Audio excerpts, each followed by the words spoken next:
हम ऑलरेडी नीचे लेवल पे थे. बट यस, ये जो रिसेशन अभी आया, कोविड के टाइम पे आया, ऑफ कोर्स रिसेशन किसको इफेक्ट करेगा भाई. देखिए तो सत्य है, जो लोअर लेवल पे और हायर लेवल पे रिसेशन किसी को इफेक्ट ही नहीं करता, सिर्फ मिडिल लेवल पे करता है. तो मिडिल लेवल पे अब हम पहुंचे नहीं थे. बेचारा जो ऑलरेडी नथिंग टू लूज है, उसका क्या उखाड़ लेगा, रिसेशन. उसके खोने के पास आई क्या, पाने के लिए ही था.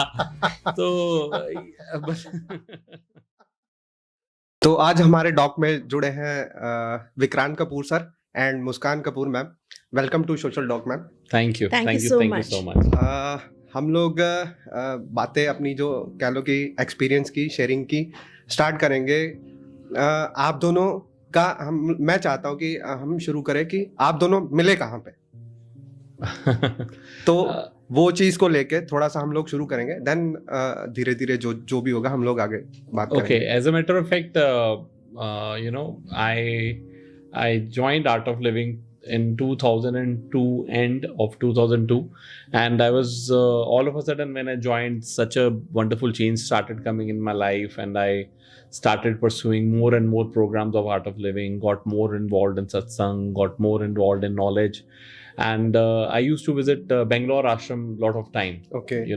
So and at that point of time, when I was doing a program, so the Muskan, she was there representing some educational courses that she used to conduct for Art of Living. She was a teacher's trainer of Art of Living schools. Okay. So she came for her training, and I was there for a teacher's training program of the Art of Living itself. Okay. So then we met, we exchanged ideas about education, then we exchanged our phone numbers. और तब नई नई Yahoo chat शुरू हुई थी 2004 में, और कुछ भी नहीं था. तो इसका वो मैंने लिया, muskan_JGD इसका याहू का हैंडल था. बात याद है अभी तक. तो वहाँ पे फिर मैंने इसको हाय बोली, जय गुरुदेव JGD बोला, तो वहाँ से फिर इसका रिप्लाई आया. Then we started communicating gradually, and it started building up friends into likeness into love, and that's how it moved on. तो मैम आप ये स्टेटमेंट को मतलब एग्री करते हैं कि Art of Living has told you और taught you the Art of living?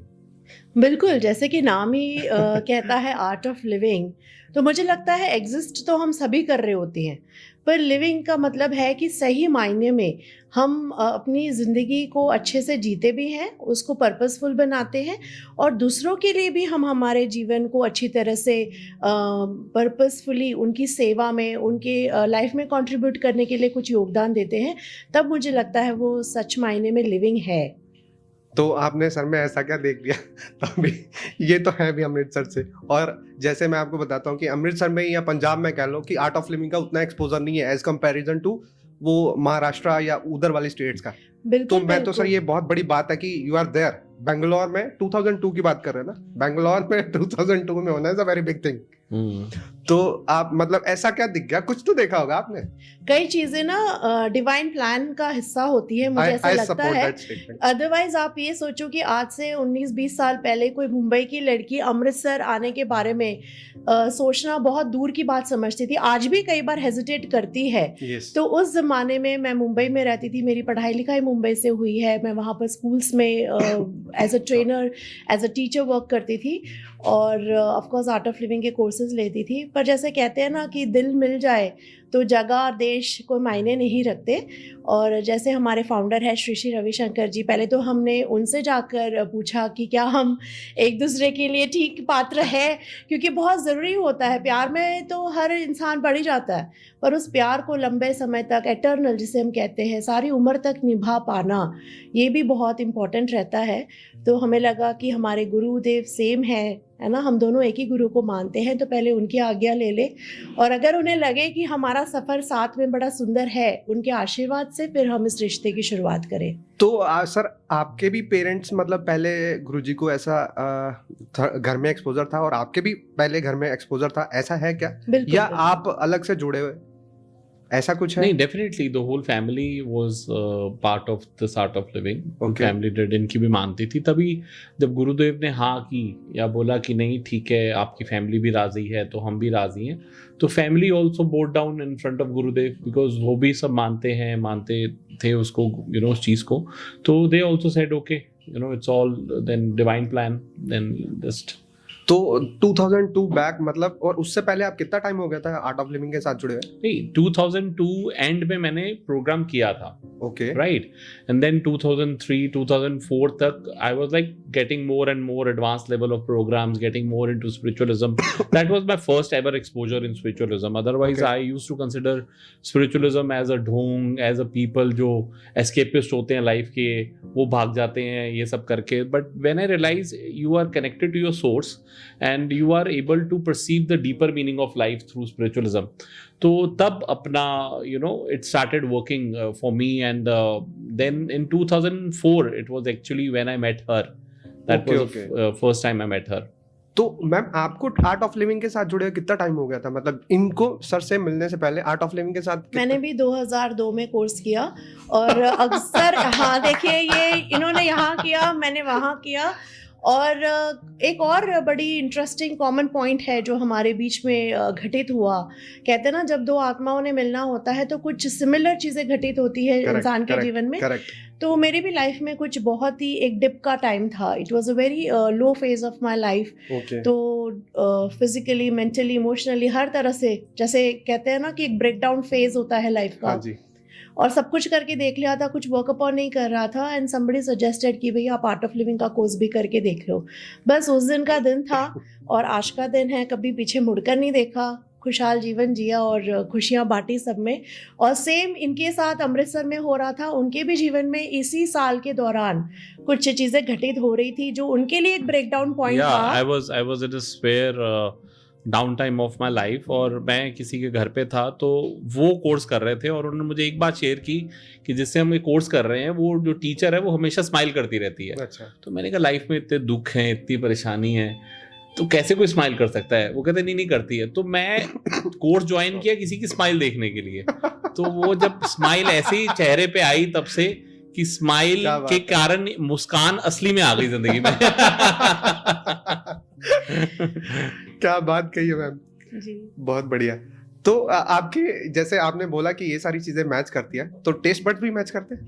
Taste buds match नहीं करते क्योंकि मैं हूँ गुजराती फैमिली से। I belong to Gujarati family अच्छा जी। And he belongs to Punjabi family. Of course now I am also Punjabi, but मैं उस टाइम की बात कर रही हूँ। तो पंजाबी और गुजराती के total opposite taste buds Correct, होते हैं। करेक्ट, हम हर चीज़ में मीठा डालते हैं, यस, ये हर चीज़ में तीखा डालते हैं। Yeah. हमारा फूड बिल्कुल ही लाइट होता है अगर हमें गुजराती बैकग्राउंड पता है। And credit goes to Shri Narendra Modi ji, काफ़ी गुजराती चीज़ों के बारे में अब लोगों को पता चल रहा है। सो हमारा खाना बिल्कुल लाइट सा होता है in and Punjabi food is so heavy, so there is no comparison, total opposite है। मेरे दीदी हैं एक, पुणे से है, वो दीपिका नाम है उनका। तो वो गुजरात से है, ठीक है। तो वो कुछ ऐसे अतरंगी चीजें बना के लेके आते थे ना, कभी पापड़ की सब्जी, हमने सिर्फ पापड़ खाए हैं, वो पापड़ की सब्जी बना के लेके आते थे। And you can not deny the fact कि वो बहुत, मतलब इतने टेस्ट बनाते थे ना वो। तो गुजराती लोगों के पास खाने की वैरायटी है। हाँ। ये चीज आप सपोर्ट हाँ, करते हो? वो थी ना मूवी ये वाली 3 Idiots वाली, उसमें था ना वो जब वो कहता है खाखड़ा फाफड़ा, वो कहते हैं तू खाने के नाम ले रहा है कि बम का नाम ले रहा है। तो वैसे ही था राधर। अभी मैं मुस्कान को भी कहूंगा, अभी उल्टा हो गया। मेरे को गुजराती खाना बड़ा पसंद है। I love khakhra of dabeli, then this ये जो इनकी आइटम, जितनी भी गुजराती आइटम्स हैं, I started loving so much कि शाम को अब घर में वही बनता है, रोज गुजराती आइटम्स ही बनती है ज्यादातर। तो ये क्या बोलते हैं, अभी आपका डेली रूटीन मतलब कैसा होता है? आप सुबह से लेके, आज संडे है, ये इतनी बिजी रूटीन में से मुझे लग रहा है कि संडे में हम ये कर रहे हैं, तो ये शायद आपका एम्प्टी डे होगा। पर आपका नॉर्मल वीकडेज में या वीकेंड्स पे कैसा प्लान रहता है? आप कैसे मैच करते हैं? As far as the day is concerned, I wake up in the morning around 6:30, and then जो भी मॉर्निंग की दिनचर्या है, कुछ पर्टिकुलर काइंड ऑफ वाटर पीना. देन आई मेक श्योर मैं डेली आधा घंटा सुबह रियाज करूँ अपने हारमोनियम में. Being a musician, I make sure I am practicing. Nice. Then getting ready, and I make sure every day I'm doing the Sudarshan Kriya. So it's been almost 20 years जो Art of Living में Sudarshan Kriya सिखाई जाती है. It's been almost more than 20 years, 21 years हो गए इस साल. तो एक भी दिन मैंने मिस नहीं की है, कुछ भी हो जाए. So I do my Sudarshan Kriya, get ready for the day, and the most important part of my daily morning ritual is that I make sure I write 3 gratitudes or think 3 gratitudes that I can give to God for whatever I have, and I just make sure that morning affirmation is a very important part of your morning starting, because जितना आपका morning का जो time है 2-3 घंटे, वो जितना आप अपने आप को देंगे उतना ज़्यादा दिन में आप आउटपुट निकाल पाएंगे. सो दैट 2-2.5 घंटे is a me time in the morning, and then start my day. School 9 बजे खुल जाता है तो I rush to either of my school branch and जो भी उसकी डे की रूटीन है. And then in the evening when I get free, I again go to gymnasium में चले गए. फिर शाम को आके थोड़ा सा रियाज कर लिया, थोड़ी सी पोएम्स लिख ली, थोड़ा सा बच्चों के साथ टाइम स्पेंड किया, थोड़ा सा मुस्कान से डिस्कस किया कि उसके साथ पूरे दिन में क्या हुआ, मेरे साथ पूरे दिन में क्या हुआ, और कुछ सोशल एक्टिविटीज़ की कुछ हो गए इन्विटेशंस. तो इस तरह करके the day is very planned and it's absolutely followed as scheduled. तो मैम वो आपने पंजाबी में ना सुना, पंजाबी आती है आपको? हाँ जी. तो पंजाबी में आपने कभी सुना होगा, कोई परेशान आदमी अगर आप बाहर मिलता है ना आपको, तो पता क्या बोलते हैं? लगता है घरों लड़ गया है. तो वो जो सुबह मॉर्निंग रूटीन बोल रहे ना, ये जो पॉजिटिव अफर्मेशन है ना, वो चेहरे पे पूरा दिन झलकती. पर वो ऐसा नहीं कह सकते कि अकेला मैं ही हूँ, वो एक एनवायरनमेंट क्रिएशन होता है. तो आप उस एनवायरनमेंट क्रिएशन का कैसा पार्ट है डेली रूटीन में? देखिए, या तो आप अपनी एनर्जी से बाकी सबकी एनर्जी डाउन कर लें, और या तो आप अपनी एनर्जी से आसपास के लोगों की एनर्जी बढ़ा दें. करेक्ट. तो वो तो हमारे खुद के हाथ में है. yes. और हम तभी एनर्जी सप्लाई कर सकते हैं जब हम खुद ही पावर हाउस हो उस yes. एनर्जी का क्रिएशन. तो जैसे सर ने बताया कि जेंट्स और लेडीज में देखिए सर, डिफरेंस तो रहता ही रहता है, क्योंकि लेडीज के हाथ में घर भी संभालना है, करेक्ट, बच्चे भी संभालने हैं, करेक्ट, और सोशल ऑब्लिगेशंस भी संभालनी है, करियर के साथों साथ. करेक्ट. जो हर स्टेटा में आप देखोगे ये डिफरेंस तो रहेगा ही रहेगा. तो एड ऑन चीज़ें भी ये लेडीज़ की लाइफ में आ जाती है. तो इसलिए मुझे लगता है लेडीज़ को तो ज़्यादा पावर हाउस होना चाहिए, बिकॉज उन्हें और भी चीज़ें संभालनी है और सबको साथ लेकर जीवन में आगे बढ़ना है. तो मैं तो कहूँगी कि जैसे अकाउंट है, हम हमेशा बैंक अकाउंट की बात करते हैं, आपने सुना होगा सारे बैंक अकाउंट भरने की बातें करते हैं, उसी को मैनेज करने के लिए सीए रखी होती है. So every focus of life is on increasing the bank account, जो ज़रूरी है एवरीडे लाइफ के लिए, हमें ज़रूरी है अच्छे से सुख सुविधा देने के लिए, अच्छी पढ़ाई, अपने बच्चों को सब कुछ देने के लिए लक्ष्मी माँ की ज़रूरत तो है ही है. मैं तो बड़ी स्किलफुली 3 अकाउंट बनाए हुए हैं मैंने अपने, उसके बारे में मैं बताना चाहूँगी, शायद उसके अंदर सारा कुछ ही आपका आ जाएगा जो आप चाहते हो. तो सबसे पहले तो मेरी शुरुआत होती है बैंक अकाउंट से, स्कूल्स में जाकर प्रॉपरली सारा कुछ करना, अपनी एज अ प्रिंसिपल ड्यूटी निभाना. मैं कट करना चाहूँगा, आप दोनों साथ में जाते हैं? हाँ जी, एक्चुअली हमारे बहुत से ब्रांचेस है, तो किसी ब्रांच में ये चले जाते हैं, जनरली हम साथ में नहीं जाते. हम साथ में hardly 1 or 2 days that we have time, but otherwise हमारी इतनी ब्रांचेस हैं, कभी कहीं ये चले जाते हैं, कहीं कुछ इवेंट्स होती है तो हम साथ होते हैं, अदरवाइज डेली विजिट हम डिफरेंट ब्रांचेस में करते हैं. ठीक. तो पहला अकाउंट तो यही है कि चलो लक्ष्मी माँ से ही सब कुछ हम प्राप्त कर सकते हैं. अच्छा, आगे किसी को डोनेट भी करना है, सेवा भी करनी है, तो भी पैसे तो चाहिए कुछ काम करने के लिए, तो पैसे तो चाहिए. तो आधा दिन मैंने उसमें डिवाइड किया है कि अपना प्रोफेशन को अच्छी तरह से मैं निभा पाऊँ, स्कूल्स में बेस्ट अपना कर पाऊँ. साथ में हमारा ग्रेस हेल्थ केयर भी है, उसके बारे में भी हम जल्द चर्चा करेंगे. दूसरा अकाउंट मैंने बनाया है फैमिली, फ्रेंड्स एंड रिलेटिव्स का. उनको भी समय देना ज़रूरी है, उनके जीवन में भी कंट्रीब्यूट करना ज़रूरी है, अदरवाइज उनके बिना हमारा जीवन अधूरा है. पैसे लेकर क्या करेंगे अगर हम दोस्त, रिश्तेदार, अपनी फैमिली को ही समय ना दे पाए. तो ये अकाउंट भी मैं पूरा भरपूर देती हूँ. दोपहर का टाइम रखा है मैंने इसके लिए कि मैं इन सब चीज़ों को समय दे सकूँ, क्वालिटी टाइम दे सकूँ. और तीसरा अकाउंट जो मुझे लगता है अक्सर लोग जो भूल जाते हैं और जिसकी तरफ ध्यान नहीं जाता, या ओल्ड एज की तरफ सोचते हैं हम करेंगे, और वो होता है कर्मा अकाउंट.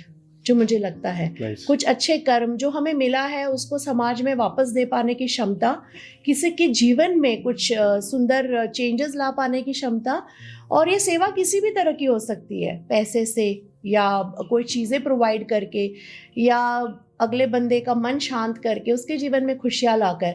तो शाम को मैं अपने आर्ट ऑफ लिविंग कोर्सेज करती हूँ, सेवा करती हूँ। डिफरेंट स्ट्रेटास जो हमारे सोसाइटी है सभी के साथ में वर्क करती हूँ, ताकि जो मिला है वो मैं लोगों में बांट भी सकूँ। तो ये तीनों अकाउंट मैं साथ में लेकर चलती हूँ, तभी मुझे लगता है कि एक इंसान का जीवन पूर्ण होता है। तो आप दोनों फिर मतलब अपने बच्चों को कब टाइम देते हैं? शाम को, रात को? कैसे प्लान, ये कैसा प्लानिंग है आपका, कैसा क्लिकिंग है? It is mostly towards the evening, because उनकी भी स्कूल होती है सुबह, फिर दे हैव द ट्यूशंस। फिर बिटिया हमारी क्योंकि आर्ट एंड क्राफ्ट और क्रिएटिविटी के लिए ज़्यादा इंक्लाइंड है, तो उसके अपने आर्ट क्लासेस होते हैं। Nice. मेरा बेटा टेबल टेनिस खेलने जाता है, because he is a sports person. तो शाम को हम सब इकट्ठा होके साथ में एक मील हम ज़रूर साथ में लेते हैं, Yes, ताकि yes. एक बड़ा प्लेजेंट वक्त हम बिता सके एक दूसरे के साथ। और कुछ भी यहाँ वहाँ की बातें हैं एक दूसरे के साथ शेयर करनी है, तो इवनिंग टाइम हमारे पास होता है जब हम आराम से बैठकर एक दूसरे से बातें करते हैं। तो मैं ना जैसे हॉस्टल में रहा हूँ ना, तो तब क्या बोलते हैं कि जब मैं 12th में यहाँ पे था ना, तब तो मुझे उतनी चीज़ों की इम्पोर्टेंस नहीं थी, ठीक है। जैसे ही मैं यहाँ से स्विच किया हॉस्टल में ना, तब मुझे मम्मी की मतलब इम्पोर्टेंस समझ में आई कि कपड़े आपके धुल के रेडी हैं, खाना आपका रेडी है, आपको सिर्फ पहनने हैं और खाना है। तो जो इम्पोर्टेंस माँ की है वो माँ की है, और जो बाप की है वो बाप की। वो पंजाबी में कहता है प्यो प्यो ही हुंदा। बिल्कुल तो बिल्कुल। तो वो वही है। तो क्या ऐसा मतलब कभी डिस्कशन में कभी ऐसा उनको भी राइट नाउ फील लगा कि मम्मी मैंने आज आपको बहुत मिस किया यार, ऐसा कुछ कभी ऐसे डिस्कशन होती ज़रूर, है? जैसे आपने खुद ही बताया है, कई बार बच्चे बीमार होते हैं तो तभी ज़रूर फील करते हैं। अगर मैं कभी किसी वर्क पे गई हूँ या किसी इवेंट पे गई हूँ, तो फिर फ़ोन आने शुरू हो जाते हैं, मम्मा आप जल्दी आ जाओ, हम जल्दी तो आ कैसा जाते फील हैं। होता है? कैसा फील होता है जब आप काम भी कर रहे हो साइमल्टेनियसली एंड आपको पता है कि वहां पे मेरी बहुत रिक्वायरमेंट है, तो आप कैसा मैनेज करते हो? देखिए, कुदरती हम इस तरह की प्रोफेशन में हैं जहाँ पर अगर हम पर्टिकुलर दिन पे ना भी जा पाए तो भी it is taken care, because हमारी बहुत बड़ी टीम है जो प्रॉपरली ट्रेंड है, गाइडेड है, हर तरह से उनको पता है कैसे सारा बिजनेस चलाना है। तो ऐसी कोई सिचुएशंस आ जाती है तो हम डे ऑफ लेकर बच्चों के साथ रहते हैं, क्योंकि हम फील करते हैं कि जो चीज़ जिस टाइम ज़रूरी है उसको पहले हम टॉप प्रायोरिटाइज करते हैं, तो वो इजीली मैनेज हो जाता है, ऐसे दिक्कत नहीं आती है। तो ये जैसे आपके स्कूल्स की जो चेन है एंजल्स पैराडाइज, तो ये कैसे मतलब उभर के सामने आया? मुझे इसके बारे में जानना है। Being a very common person, आप पहले मुंबई में, जैसे बेंगलुरु में ट्रैवल किया इन्होंने, मुंबई में मिले, आप इस जर्नी तक आए, देन एंजल्स पैराडाइज कैसे खिल के बाहर आया? I want to know that. As a matter of fact, Muskan was always into early childhood education. इसने अपना वहाँ पे डिग्री भी जो उसने अपना ली हुई है वो अर्ली चाइल्डहुड एजुकेशन पे ही फोकस है मुंबई से. And I was into complete education, senior secondary schools and everything. But when she came and she really wanted to do something for the children, and way back in 2005, 2006, if you remember, कि play school pre school नाम की कोई चीज़ होती नहीं थी. Correct, बच्चे correct. सीधा ही nursery KG first second 10th normal school में जाते थे, और पढ़ाई आपको पता है ना कोई स्मार्ट क्लासेस का नाम होता था, ना कोई इनोवेशन का नाम होता था, ना Correct. कुछ प्रोग्राम होता था. Correct. उस वक्त बस बच्चों का एक खाना पूर्ति होती थी पढ़ाई की कि 10th पास करनी है, चलो भाई आगे 12th पास करके जॉब करनी है, व्हाटएवर. तो उस time we felt the need कि कुछ हम ऐसा कुछ इंटरेस्टिंग करें जो बच्चों को फायदा मिले. And all of a sudden thoughts थे हमारे मन में कुछ ऐसा करेंगे, बट वो कहते हैं ना कि भगवान को कोई चीज़ करवानी होती तो कैसे भी करवा लेता है. तो दैट एक लाइफ में हमारा एक पॉइंट आया which is a very personal thing. मैं बहुत ज़्यादा पर्सनल है, बहुत ज़्यादा मैं शेयर नहीं कर पाऊंगा उस बारे में, बट येस उसका आउटकम ये था कि we were literally on road. हमारे पास ना कपड़ा था, ना रोटी था, ना मकान था, और we were literally on road. And we had a daughter, 1 year our daughter in our lap, Janhvi Kapoor. And we never knew कि हमने कहाँ रहना है, क्या खाना है. At that point of time हमारे बैंक अकाउंट में ज़्यादा पैसे नहीं थे, 30-40 हज़ार रुपये ही थे हमारे बैंक अकाउंट में और हमारे पास. और उस टाइम आपको पता है ना कोई फ़ोन्स होते थे हाई टेक, आजकल तो नॉर्मल नोकिया के फ़ोन्स चलते थे बटन वाले उस वक्त. तो देन वी स्टार्टेड एक 10-12 हज़ार की एक जगह हमने रेंट पे ली, जहाँ पे 4-5 6-7 रूम्स थे वहाँ पे उस बिल्डिंग में। देन कुछ 10-12 हज़ार हमने उसके इंफ्रास्ट्रक्चर, इंटीरियर, फर्नीचर वगैरह पे खर्च करके 10-12 हज़ार की कुछ मार्केटिंग एड वगैरह करके we started with that, and that was a very low point of our life, and you know we really had to make a big struggle because it was a new name, Angels Paradise, no doubt. Muskan named it, you know, and Muskan named it, and you know when we were searching for the name, we first of all we thought of a name Yankee Doodle. Then we came to know Yankee Doodles, but we came to know जब हमने थोड़ा सा search किया, but Yankee Doodle is not a positive word. It is a negative something to do with something.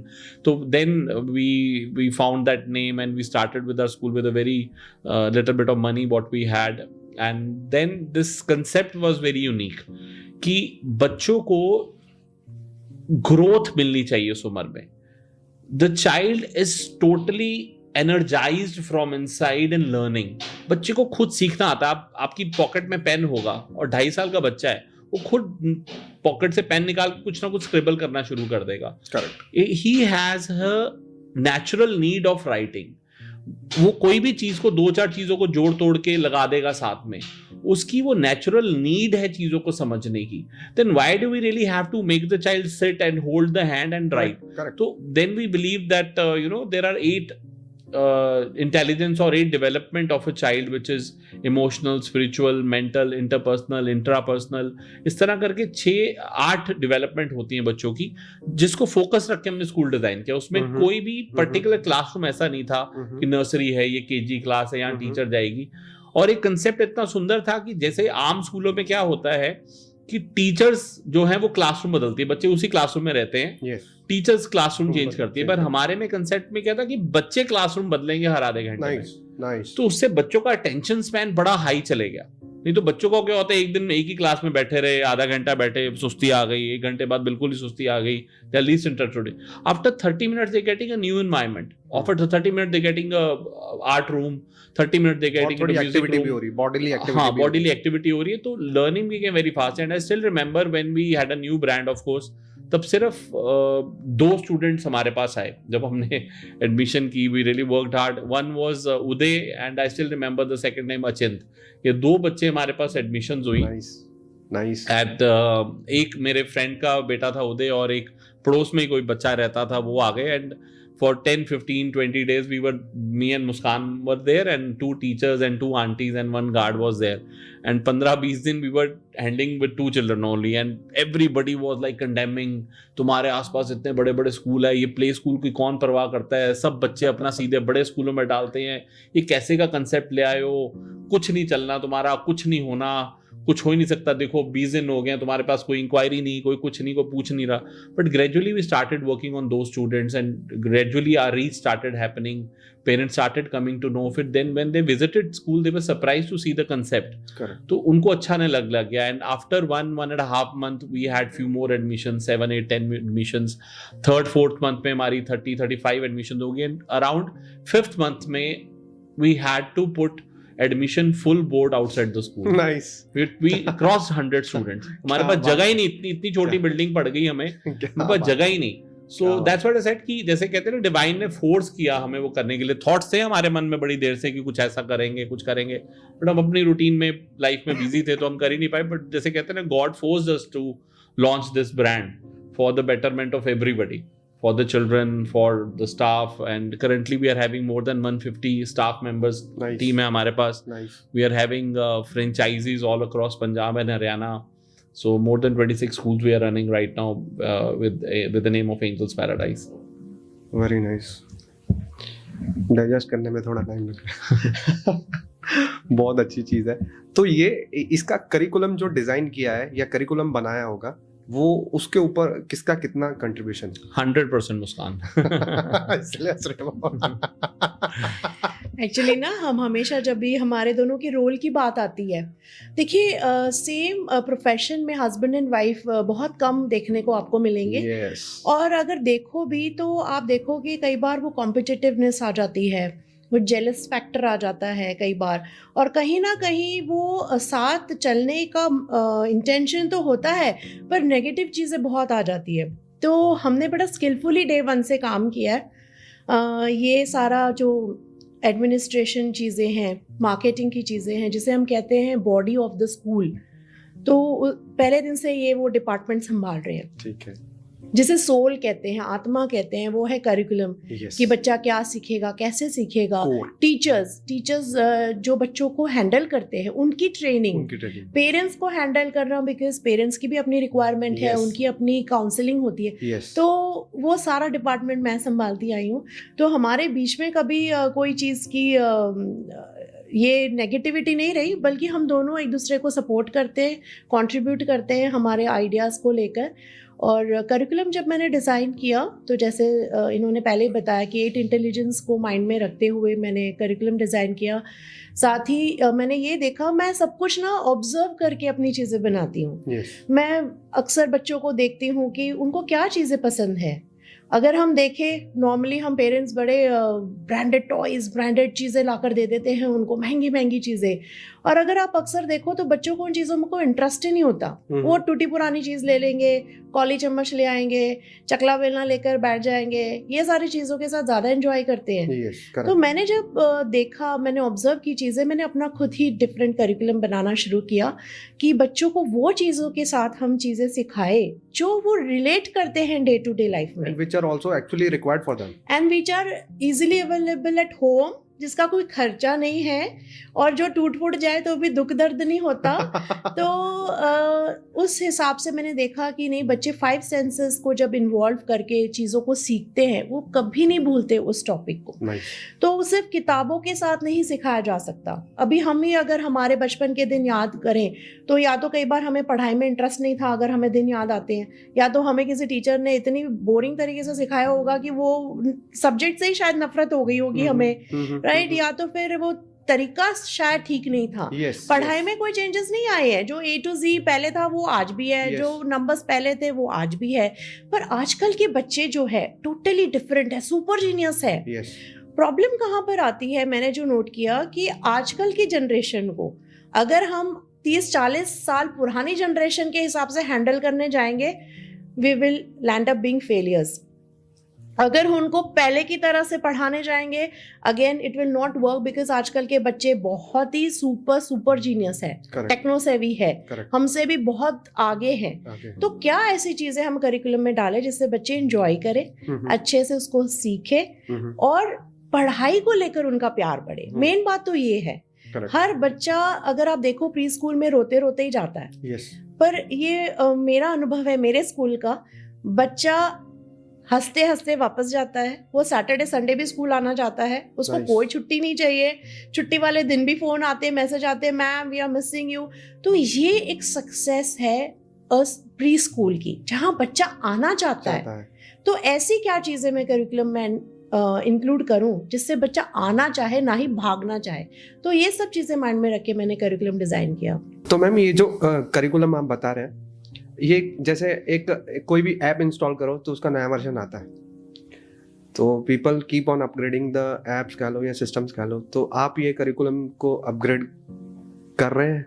बिल्कुल बिल्कुल, हर साल कुछ ना कुछ न्यू एक्टिविटीज़ हमने ऐड की हुई होती है, और पुरानी जो एक्टिविटीज़ हमने कराई है उसको थोड़े से और हम इम्प्रोवाइज्ड तरीके से करते हैं। साथ में नए प्रोग्राम्स हम लॉन्च करते रहते हैं, ऐड करते हैं बच्चों के लिए। हमारे एंजल्स पैराडाइज का एक बहुत सुंदर फीचर है जो पेरेंट्स बहुत अप्रिशिएट करते हैं और बच्चे तो बहुत ही उसको एंजॉय करते हैं, वो है सेलिब्रेशंस। हम हर इवेंट को सेलिब्रेट करते, हर त्योहार को, हर फेस्टिवल को, और इतने सुंदर तरीके से उसको सेलिब्रेट करते हैं कि बच्चे को हर त्योहार का मतलब पता है, क्यों करते हैं पता है, कैसे करते हैं वो भी पता है।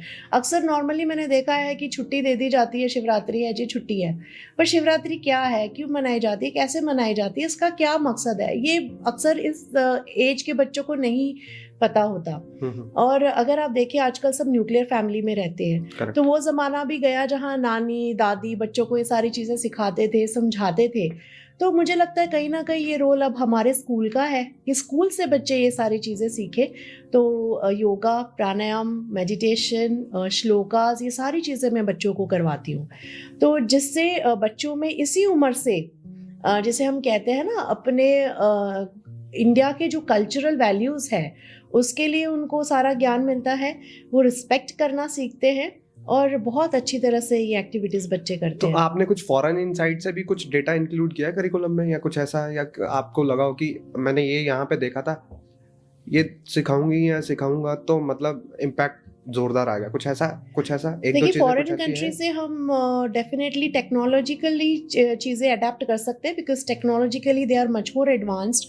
पर अगर आप मुझे पूछे तो इंडिया में इतना भरपूर ज्ञान है Correct, कि अब correct. ज़माना बदल गया है। Correct. फॉरेन कंट्रीज हमें अडेप्ट कर रहे हैं, Yes. फॉरेन कंट्रीज हमारी चीज़ों को यहाँ से ले रहे हैं। Yes. और अगर आप बहुत बहुत एंशिएंट टाइम में जाओ तो जो कुछ भी रिसर्चेस हुई है इंडिया में पहले हुई है, Yes. जिसका पैटर्निंग फॉरेन कंट्री में बाद में हुई है, सिक्का उन्होंने बाद में लगाया कि ये जी हमने फाइंड आउट किया है। पर अगर आप डीपर नॉलेज में जाओ तो हर चीज़ इंडिया ने ही ढूंढी है, इंडिया का बहुत बड़ा कंट्रीब्यूशन रहा है। Yes.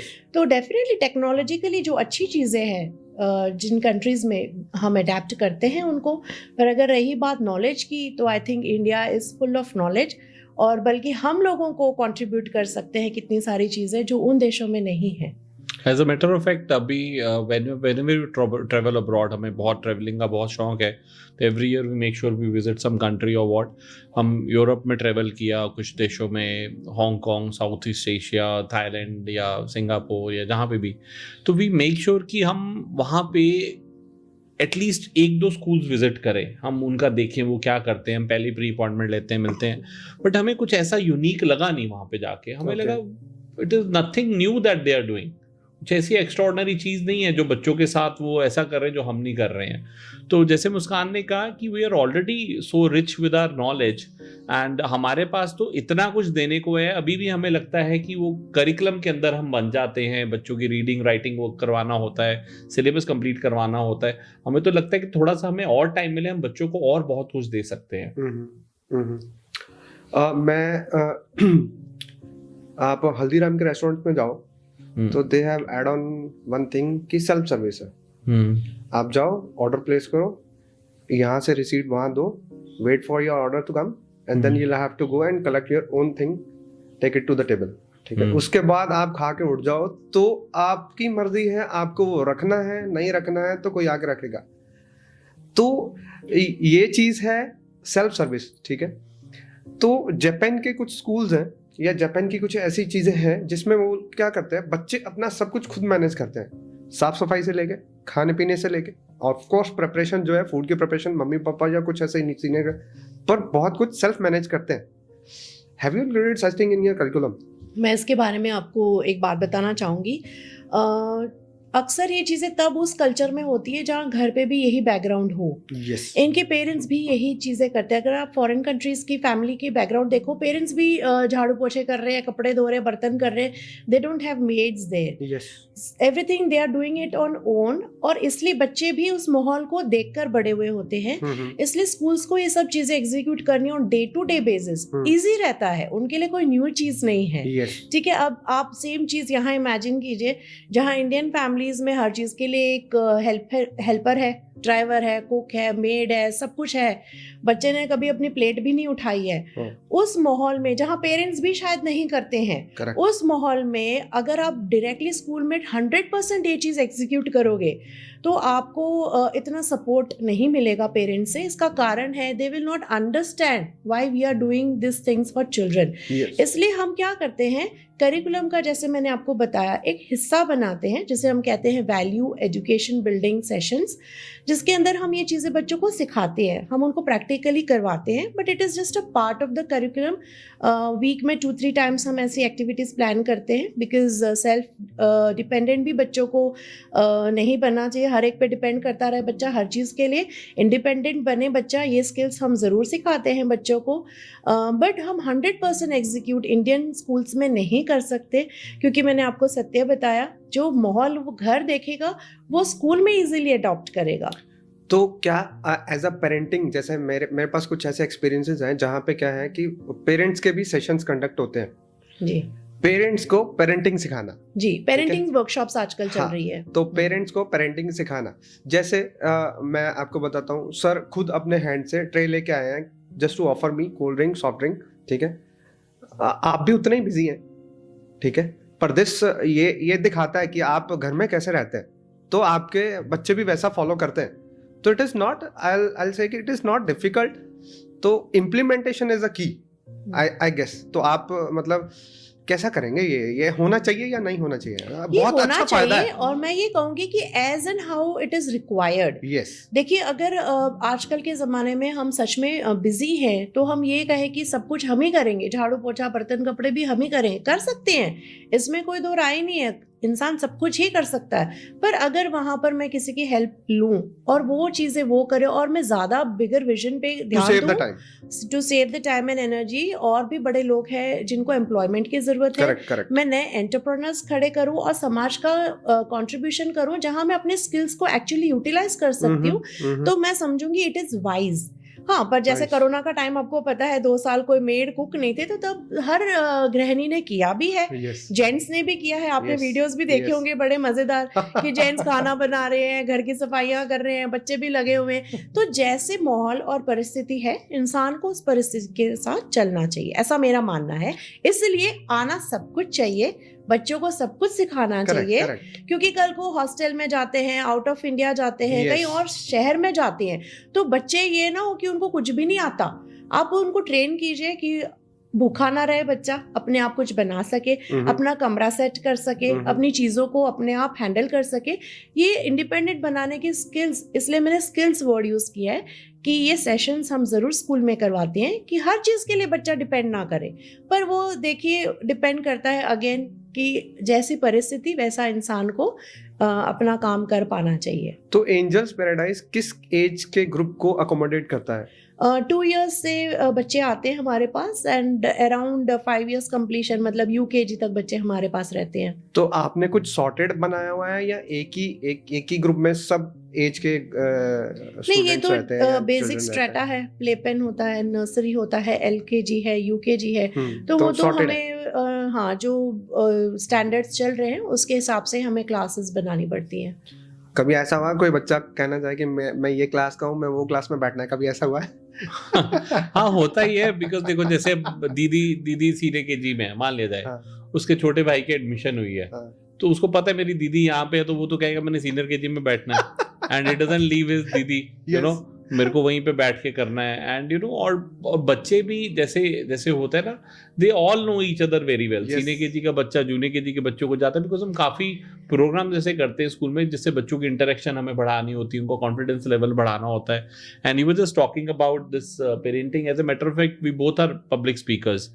Muskan is being invited throughout the India to talk on parenting topics. We also organize lots of parenting workshops, because देखो, एक ही चीज है दुनिया में जिसकी कोई ट्रेनिंग नहीं है, हर चीज की ट्रेनिंग है। आप खुद सोचो, वो क्या है? How to be good parent, उसकी ट्रेनिंग नहीं है। हमें लगता है जैसे भी हम पेरेंट्स बच्चों से बिहेव करना है हम कर सकते हैं, ऐसा नहीं है। नहीं, मैं देखता हूँ definitely पेरेंट्स नहीं। मारते पीटते भी बच्चों को, गालियां भी देते हैं, कोसते भी हैं, और कितने मैं ऐसे पेरेंट्स देखता हूँ पढ़े लिखे बच्चे के मुंह पे बोलते हैं तू नालायक है, तेरा कुछ नहीं हो सकता, तेरा ये। तो ये जब तक आपको अंडरस्टैंड नहीं होगा ये कि क्या चीजें बच्चों के साथ करनी है, क्या नहीं करनी है, तब तक you can not be a good parent, because उसकी कोई ट्रेनिंग नहीं है। वो ट्रेनिंग यही है कि जैसे आपके माँ बाप ने आपसे बिहेव किया था, वही आपके माइंड में इंप्रेशंस हैं, और वही आगे आप बच्चे को दे रहे हो। तो कहाँ पे ऐसी पर्सनैलिटीज पैदा होंगी हमारे यहाँ पे समाज में, जो बच्चे घर में ही इतना सप्रेशन सहते हैं। चाहे पेरेंट्स आउट ऑफ लव करते हैं कि मेरे बच्चे का कुछ बन जाए, पेरेंट्स इसीलिए नेगेटिव नहीं बोलते कि वो गलत हो जाए, इसीलिए बोलते हैं कि ये सुधरेगा नहीं, मैं जब तक उसको मारूंगा नहीं, मैं इसको ठीक कर रहा हूँ। But that is not the right way. बच्चे के अंदर कॉन्फिडेंस और सेल्फ लव माँ बाप ही सबसे पहले पैदा करते हैं। तो ये चीज़ों की गाइडेंस हम पेरेंट्स को बहुत देते हैं। Regular workshops, online physical workshops हम करते हैं, and then we make sure कि और भी टॉपिक्स पे Muskan she conducts public speaking on entrepreneurship पे, न्यू ट्रेंड्स इन एजुकेशन, इस पे। Similarly with me, I also travel around India and take workshops on different topic. Same with entrepreneurship हो गई, how to build your career हो गई, बच्चों को guidance हो गया, parenting workshops हो गया। So we make sure कि बच्चों से, आज का ज़माना ऐसा है कि सिर्फ आपको बच्चों को एजुकेट नहीं करना, उनके पेरेंट्स को भी साइमल्टेनियसली एजुकेट करना पड़ता है with the Yes. New trends of education. Yes मैंने कहीं कहीं पे पढ़ा है या रीड किया है या कि ये एजुकेशन कम्युनिटी ड्रिवन होना चाहिए। कम्युनिटी ड्रिवन वो होता है कि मतलब जैसे पेरेंट्स को इन्वॉल्व करना, हर कम्युनिटी को इन्वॉल्व करना इन एनी वे, आप कैसे भी उनको इन्वॉल्व करो, उनको पता रहना चाहिए कि हाँ भाई ऐसा काम होता है। जब बच्चे कोई ऐसी चीज बोलते हैं जो पेरेंट्स को नहीं समझ में आता, तब उनको पता चलता है कि मेरा बच्चा कुछ तो कर रहा है, देन उनकी बोलती बंद हो जाती है। तो मुझे लग रहा है कि आप एंजल्स पैराडाइज में कुछ ऐसी ही चीजें कर रहे हैं कि मतलब वो आगे 6, 7, 8 या 10 तक आके कुछ ऐसा तो बोलना स्टार्ट कर दे एटलीस्ट, या 5th की एज में ही, 5 साल की एज में कुछ ऐसा बोलना स्टार्ट कर दे कि पेरेंट्स जो नॉर्मल पेरेंट्स है, जो मतलब कह लो कि आजकल ना हर एक चीज के साथ अपडेट रहना इज अ वेरी टफ। आप कह लो कि अभी चैट जीपीटी को आए हुए क्या ही टाइम हुआ, धमाका कर रखा है उसने, ठीक है। एआई इतना बढ़ गया है कि आप सारी चीजों के साथ कैसे अपडेट रहोगे। तो बहुत सारे पेरेंट्स हैं जो लैग करते हैं, पर जो स्टूडेंट्स हैं they are evolving at a very high pace. जैसे आप बता रहे कि वो तो ऐसे मतलब टक। तो ये चीज को मतलब पेरेंट्स को साथ में रखना, या जब बच्चे कुछ ऐसी चीजें बोलने स्टार्ट कर देते जो पेरेंट्स के ऊपर से गई, देन दे एक्सेप्ट कि हाँ कुछ यहाँ जहाँ पे भी ये जा रहा है तो तगड़ी कोई मैं आपको इसी सिलसिले में एक एक्सपीरियंस शेयर करूंगी। जैसे मैंने अभी थोड़ी देर पहले जिक्र किया कि हम योगा और श्लोकास, चैंटिंग, मंत्रास करवाते, भजन करवाते हैं बच्चों को स्कूल में। तो कई बार हमारे पेरेंट्स हमें शेयर करते हैं कि दादी उनके घर पे बच्चों की लगाना चाहती है, जैसे अष्टमी आती है हमारे यहाँ, दिवाली आती है ना, तो कई बार पूरी आरती याद नहीं होती है बड़ों को, या भूल जाते, तो वो आजकल यूट्यूब पे लगाना शुरू कर देते हैं, या एलेक्सा, है ना। तो बच्चे खुद हमारे कहते हैं कि नहीं दादी आपको ये लगाने की जरूरत नहीं है, हमें तो एंजल्स पैराडाइज में सिखाया, हम खुद गाएंगे आरती, हम खुद श्लोका करेंगे। तब वो हैरान हो जाते हैं, भैया ये क्या ही चीज है, ये क्या हो गया। ये चीजें फिर हम योगा जब कराते हैं उनको हर एक का मकसद बताते हैं कि अगर ये चीजें हो रही है तो आप ये योगा कीजिए। तो हमारे पेरेंट्स आकर हमें शेयर करते हैं कि घर पे योगा मैट लगवाकर हम सबको योगा करवाती है ये। और जो घर में बड़े हैं हमारे, उनको कभी कुछ हेल्थ इशू आ जाए तो बताते नहीं आप ये करो, देखो आपको बिल्कुल जल्दी आराम मिल जाएगा। तो जब इन तरह की चीजें बच्चे जब करते हैं घर जाके, हम शेफ डे रखते हैं, गैसलेस कुकिंग करवाते हैं बच्चों को। तो कई बार संडेज को बच्चे बनाकर पेरेंट्स को सर्व करते हैं। तो उनके लिए बड़ा ही एक सरप्राइज हो जाता है कि भैया हमने तो घर पे कुछ ऐसा सिखाया नहीं, ये क्या है, कहाँ से करके आ रहे हैं ये। तो यही आपके साथ शेयर करना चाहती थी कि this is what makes difference. Otherwise पढ़ाई लिखाई तो सभी कर रहे हैं, इसमें कोई नई चीज क्या है। राइम तो हर बच्चा बोल लेता है, जब पता ना भी हो फिर भी बोल लेता है, ट्विंकल ट्विंकल चब्बे चिक्स। जब बच्चा श्लोकास मंत्र और आरती करके दिखाए तब कुछ ऐसा है कि अरे ये क्या हुआ। हर बच्चा फ्रूट्स और वेजिटेबल्स के नाम तो ले लेता है, पर जब वो कुकिंग करके दिखा दे 4-5 साल का बच्चा, तब लगता है अरे ये क्या हो गया। हर बच्चा गार्डन खेलने तो जाता ही है, पर अगर घर में योगा कराए अपने पेरेंट्स को, तब लगता है कुछ तो डिफरेंट ये बच्चा कर रहा है। मैं जैसे मेरी एजुकेशन हुई तो स्कूल्स में जो सिखाया गया ना, अपार्ट फ्रॉम एजुकेशन जो है वो तो है ही, बुकिश जो भी है वो तो है ही। उसके साथ मैं सुबह कह लो कि 6:30 बजे स्कूल में जाता था, मैं हॉकी का प्लेयर हूँ। तो मेरे कोच सलविंदर सिंह करके यहाँ पे खालसा कॉलेज में ही है राइट नाउ। तो उन्होंने एक बहुत अच्छी हैबिट डाली हुई थी, आओ ग्राउंड के चक्कर लगाओ, जितने भी आप मैक्सिमम लगा सकते हो लगाओ, एंड देन उसके साथ एक बेसिक सेट ऑफ एक्सरसाइजेज है वो सबको करनी, ठीक है। आप सोचो कि मैं वो ऑलमोस्ट 4 to 5 years किया। अब वो इतना मेरे अंदर रच गया ना, मैं चाहे किसी भी कंट्री में हूँ, I know what to do. तो वो चीज जो आप अभी कर रहे हैं ना, आप एक फाउंडेशन बिल्ड कर रहे हैं। बिल्कुल। और प्री स्कूल का मतलब ही है कि फाउंडेशन ईयर्स, और कहा जाता है कि till the age of 5 years बच्चों की ऑलमोस्ट 80% ब्रेन डेवलपमेंट हो जाती है। उसके बाद हमारा भ्रम है कि अरे अभी तो बच्चा छोटा है, इसको तो क्या ही हम सिखा देंगे, क्या ही कर लेंगे, अभी तो थोड़ा बड़ा बच्चा हो जाए फिर सिखाएंगे। पर क्या करोगे, वो तो सिर्फ 20% आपके पास बचा है, 80% तो हो चुका जो होना था 5 साल की उम्र तक। तो ये फाउंडेशन ईयर्स प्री स्कूल के पास है, जितना मर्जी आप उनको सिखाओ वो सीख लेंगे और जिंदगी भर याद रखेंगे। और आपने भी जैसे खुद ही बोल दिया कि चैट जीपीटी इस वक्त इतनी डोमिनेंट हो रही है, जब ये बच्चे आज से 20 साल बाद जब 20-22 साल के हो जाएंगे तब सोचो ये किस लेवल पे होगी। तो जो चैट जीपीटी आपकी एप्लीकेशंस ऐसे क्वेश्चन आंसर लिख सकता है, उसके लिए आप बच्चे के कितने 15-20 साल लगा दोगे कि is that the aim of education now?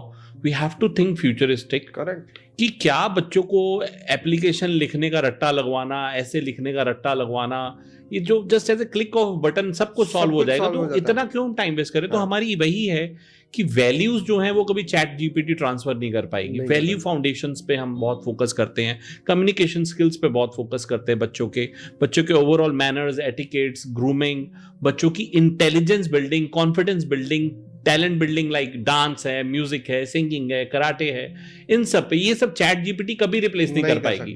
और सबसे बड़ी चीज जो होती है बच्चे की, वो होती है पर्सनैलिटी। एक ऐसी पर्सनैलिटी उस बच्चे को ओवरऑल देनी कि उसको एक सेल्फ बिलीफ उसमें इतना स्ट्रांग हो कि मैं कुछ भी कर सकता हूँ लाइफ में, मैं मिट्टी को टच करके सोना बना सकता हूँ। तो ऐसे हम बच्चों को निखारते हैं ताकि बच्चे जो हैं आगे चल के सोसाइटी में अपनी कंट्रीब्यूशन दे सकें और they can make this world a better place to live. Nice. तो ये जैसे आप मार्केट में इन्वेस्टमेंट करते हैं या मार्केट के साथ कुछ है आपका नाता है? शेयर मार्केट के साथ मेरा हमेशा से ये मानना है, मेरा हमेशा से ये मानना है, lots of my friends and lot of my relatives invest in market. Market का मतलब क्या है? मार्केट का मतलब ये है ना कि आप दूसरों के बिजनेसेस में, दूसरों के धंधा में पैसा लगाते हो, उसका धंधा चलता है तो आपका पैसा बनता है। मतलब कि आपको अपने बिजनेस से ज्यादा उसके बिजनेस से विश्वास है। Correct. So I always believe कि मेरे को अपने बिजनेस में ही पैसा लगाना है, मेरे को अपने बिजनेस पे किसी के भी बिजनेस से ज्यादा विश्वास है। एंड वही मैं करता हूँ। I keep on growing. बहुत ज्यादा हमने मल्टीपल वेंचर्स शुरू करते रहते हैं, lots of things we keep on doing, and each of our venture with the grace of guru and with the grace of God is running successfully. You know, Angels Paradise, फिर हमारी फ्रेंचाइजी की chain है, then we have Grace health Care, then we have Oxford International School and lots of other. I am an author, I write books, Muskan write books, and I'm a musician, I'm a poet. So all the things we keep on doing, you know, but the focus is yourself. क्यों किसी के धंधे में पैसा लगाना है कि तुम्हें उस पे ज्यादा विश्वास है देन अपने पे? तो मेरे को अपने पे पूरा विश्वास है। I don't invest in anybody's business. तो एक रिसेशन आया था 2008 में। उस स्टेज में मतलब मुझे तो उतना एक्सपोजर नहीं था। I was in 8 to 9 standard, ये एज ग्रुप में हूँगा मैं तब आपने वो रिसेशन टाइम देखा हुआ? यस, रिसेशन टाइम देखा था। As I told you, we just started with that, और वैसे ही हमारे इतनी फाइनेंशियल कंडीशंस अच्छी नहीं थी। एज आई टोल्ड यू, वो हमारा स्टार्टअप का टाइम था, तो we were ourselves struggling to make our end needs. हम उस टाइम रेंट पे रहते थे 2 कमरों में, एंड तो इतना हमें इफेक्ट नहीं किया रिसेशन, बिकॉज हम ऑलरेडी नीचे लेवल पे थे। बट यस, ये जो रिसेशन अभी आया, कोविड के टाइम पे आया, ऑफ कोर्स रिसेशन किसको इफेक्ट करेगा भाई? देखिए, तो सत्य है, जो लोअर लेवल पे और हायर लेवल पे रिसेशन किसी को इफेक्ट नहीं करता, सिर्फ मिडिल लेवल पे करता है। तो मिडिल लेवल पे अब हम पहुंचे नहीं थे। बेचारा जो ऑलरेडी नथिंग टू लूज है, उसका क्या उखाड़ लेगा? उसका क्या उखाड़ लेगा रिसेशन? उसके खोने के पास आई क्या? पाने के लिए ही था। तो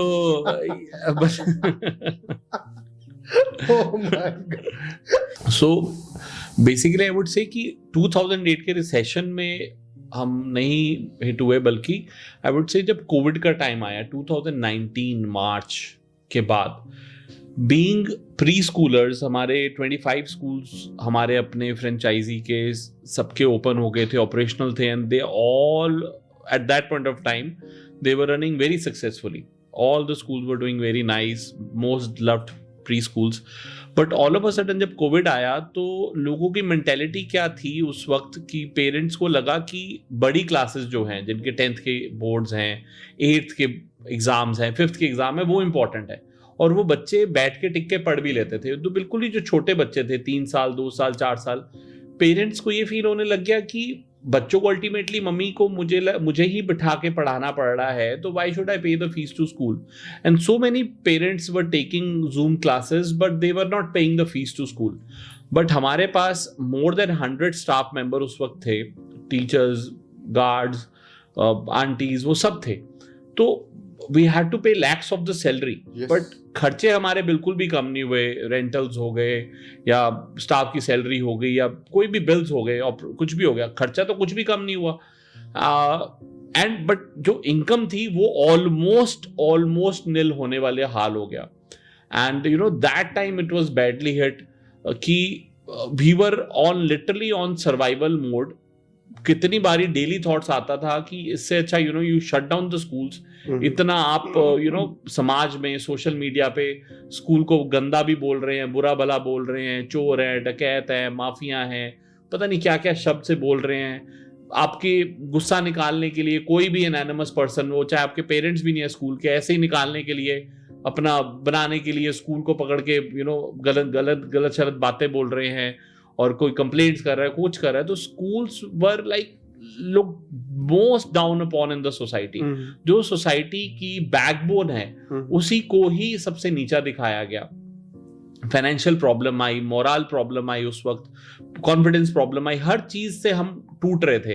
and that point of time we felt कि इंस्टेड ऑफ जो इतना नेगेटिविटी, अब तुम कुछ हेल्प नहीं कर सकते, nobody was targeting you, but overall the schools were targeted. So then we felt instead of focusing on something which is not working at this time, let's do something in which we can do something and we can help the people also. At that time you remember जब Covid मार्च अप्रैल में आया, yes. तो उस वक्त चीजें मिल नहीं रही थी, ना मास्क, ना सैनिटाइजर, ना ये जो चीजें होती थी, डीफॉगिंग की मशीन्स होती थी, और बहुत महंगी भी मिल रही थी. टेरिबली चोर बाजारी शुरू हो गई थी, ब्लैक मार्केटिंग शुरू हो गई थी, लोगों को पता नहीं था प्रोक्योर क्या करना है. देन वी फेल्ट कि why not to, it was a big problem. COVID essentials were a big problem at that time, availability. Then what we did, we opened a showroom in the month of May only. May end में ही हमने showroom खोला, और I contacted the whole manufacturing units throughout North India. Okay. Gurgaon, Saharanpur, Delhi, Ludhiana, Jalandhar, जहां पे manufacturing थी, मैं direct उनसे procure कर रहा था. जितने भी बीच के मिडल मैन्स थे, तो आपको याद होगा उस वक्त कपड़ा का व्यापारी था, वो भी कोविड एसेंशियल में घुस गया था, कोई और, बिकॉज सब बिजनेसेस बंद थे. तो इसलिए इतने ज्यादा मिडल मैन हो गए कि सब अपने कट्स रख के चीजें महंगी कर रहे थे. तो डायरेक्टली प्रोक्योर करके I open India's first COVID essential showroom, जहां पे 250 से ऊपर कोविड प्रोटेक्शन के प्रोडक्ट से, and that also dirt cheap price. वो मास्क जो 20 रुपए का 3 प्लाई मास्क बाजार से मिल रहा था, हम 3 या 4 रुपए का हाई क्वालिटी का अपने शोरूम में बेच रहे थे. N95 मास्क 200 रुपए का मिल रहा था, हम 70-80 रुपए का अपने शोरूम में बेच रहे थे. सैनिटाइजर्स की बॉटल दे वर ब्लैक मार्केटेड, गवर्नमेंट केस कर रही थी, हम वो बिल्कुल ही MRP से भी सस्ते में रेट पे दे रहे थे. हम all the things were made easily available and people loved us, and in that case our whole focus was like diverted to our new startup which really run very well. Then we went online, gracecard.com, वो हमारी e-commerce website है. वहाँ पे हमने पूरे India में हमने जो है हमें ऑर्डर्स मिले. और सेकेंड वेव में आपको याद होगा ऑक्सीजन कंसंट्रेटर की एकदम जरूरत पड़ गई लोगों को. People are dying for lack of oxygen, और ऑक्सीजन कंसंट्रेशन मिल नहीं रहे थे, और मिल भी रहे थे तो 2-3 लाख की ब्लैक मार्केटिंग हो रही थी. Eight that point of time I contacted few importers, good अच्छे इंपोर्टर्स मुझे मिल गए, उस वक्त कनेक्शन बना हुआ था. तो I provided throughout India concentrator. At that time when they were being sold of 2 lakh rupees, I provided of 50,000 rupees only. उस टाइम पे we really made sure कि लोगों को हम हेल्प भी करें, हमारा भी भला हो और लोगों का भी भला हो. So this was another story I would say that I could connect to this recession and downfall and COVID also. तो ग्रेस हेल्थ केयर ने हेल्प किया टू सस्टेन दिस टाइम, ऐसा कहना चाहिए? या डेफिनेटली उसने, देखो जैसे मैंने बताया, स्कूल की सैलरीज देने को नहीं है, काउंट्स खाली हो रहे हैं सैलरीज दे के, but we really worked very hard. मेरी एक बहुत अच्छी टीम बिल्ड होगी. जो स्कूल की टीम थी वही टीम मेरी उधर ग्रेस हेल्थ केयर में चली गई, जो हमारी एडमिन टीम थी. And we really made sure that we are reaching to people, and we did very good in the terms of sale. We were doing very good in terms of sale. That started supporting the schools. Because वहाँ से income हो नहीं रही थी, जो liquidity आ रही थी, yes, we were transferring to school to save this, save our schools. आपने ऑर्गेनाइजेशन खड़ा किया हुआ है. Yes. And gradually in 6, 7, 8 months lockdown started opening, because 1 lockdown 2, 4, 5, 6 कितने लॉकडाउन लग गए थे. अक्टूबर नवंबर में रिलैक्सेशन मिली, अगली फरवरी तक जाके फिर स्कूल खुल गए 1 साल में. And that time I would say Grace health care was really divine intervention to save not me only but the schools, जो स्टाफ जुड़ा हुआ था, एम्प्लॉयज जुड़े हुए थे, एंड सब के सब स्टूडेंट्स जो इतना प्यार करते हैं एंजल्स पैराडाइज को. So it was, I would say, Grace health care really prove to be the blessing at that time. तो उसमें भी मैम हंस रहे हैं. अरे हाँ, मैम ने हाँ. लगता है उसमें भी क्योंकि काफी उसका काम किया. नाम मैंने ही रखा ग्रेस हेल्थ केयर इसलिए. हाँ, बिकॉज वो ग्रेस थी हमारे लिए. क्योंकि अगर आप देखिए ग्रेस का मतलब है कृपा, है ना. तो कहीं ना कहीं मुझे ये फील हो रहा था कि ये जो वेंचर है उसकी वजह से हमारे बाकी वेंचर्स संभल जाएंगे, सेव हो जाएंगे, और कितने सारे लोग की रोटी रोजी भी चलती है इस फर्म से. वो तो हर एक के बिजनेस में होता है. Correct. There are so many people who are working under you, they look on to you. Yes. और इस टाइम पे तो डेफिनेटली उनकी ज़रूरतें हैं जो हमारी जिम्मेदारी है पूरी कर पाना. तो मुझे लगा ये ग्रेस जैसे कृपा है, ये वही बरसाने वाली है सभी पर, सभी प्रोजेक्ट्स पे, इसलिए मैंने इसका नाम ग्रेस हेल्थ केयर रखा. As a matter of fact I would say very interesting thing आपको बताता हूँ. मुस्कान की फैमिली जो है, इसके पापा जो हैं, इसके ब्रदर हैं, they are into health care services for past 40 years. काफी Okay. उनका नाम है मुंबई में Okay. उनकी हेल्थ केयर सर्विसेज को लेके. तो कहीं ना कहीं मुस्कान की ही नॉलेज थी वो मेडिकल को लेके. Because Okay. शादी से तो पहले मैं मेरे फादर का she was बिजनेस संभालती supportive. तो थी. She Nice. New have an idea. तो मेरा जो ब्रदर इन लॉ थे उन्होंने भी थोड़ा सा बताया कि विक्रांत ऐसे प्रोडक्ट प्रोक्योर कर सकते हो, ये फैक्ट्रीज है, ये उनके कंटेक्ट्स Correct. हैं, तो यू कैन Correct. कैच. तो कहीं ना कहीं एक्चुअली मुस्कान उनके की ही सपोर्ट और मोटिवेशन से हमें पता चला नहीं इस इंडस्ट्री में we have a backbone who can guide us, who can be our Correct. Mentors. तो वो पहले बिजनेस किया हुआ काम आया, प्लस मेरे ब्रदर ने भी काफी. पंजाबी में कहता है कि हर बिजनेस दी या हर धंधे दी एक कुंडी हुंदी है. हाँ. अगर वो पता चल जाए that's तो exactly तो my आपके पास father in वो law कुंडी थी. जी. या and brother in law guided कि ये कुंडी ये होती है, हाँ. इसकी ट्रिक ऑफ जो चीज होती Yes. है ना, वो पकड़ में आ गई, फिर वो पकड़ में आ गई. Then we did really nice and we supplied pan India. Nice. मतलब कि इवन हमने फ्रांस तक सप्लाई की हैं चीजें, एक्सपोर्ट की हमने eight that point of time. Nice. जैसे आप रिसेशन की बात करते हैं, जैसे डिप्स है ना, डिप्स ही कहते हैं, लो फेस कहते हैं, कोलैप्स टाइम कहते हैं. मुझे ऐसा लगता है कि हर ये जो डिप है, या हम जिसे कहते हैं वैली टाइम होता है ना, खड्डा है जीवन का, उस खड्डे में हमें कोलैप्स ना होते हुए, गिव अप ना करते हुए, कुछ ना कुछ ऐसा ज़रूर करते रहना चाहिए कि हम अपनी तैयारी करें नेक्स्ट पीक पर जाने की. Correct. क्योंकि कई बार क्या होता है, ऐसे रिसेशन कहें या डिप्स कहें, हर एक के जीवन में आते हैं. Yes. उसके बिना तो जीवन पॉसिबल ही नहीं है.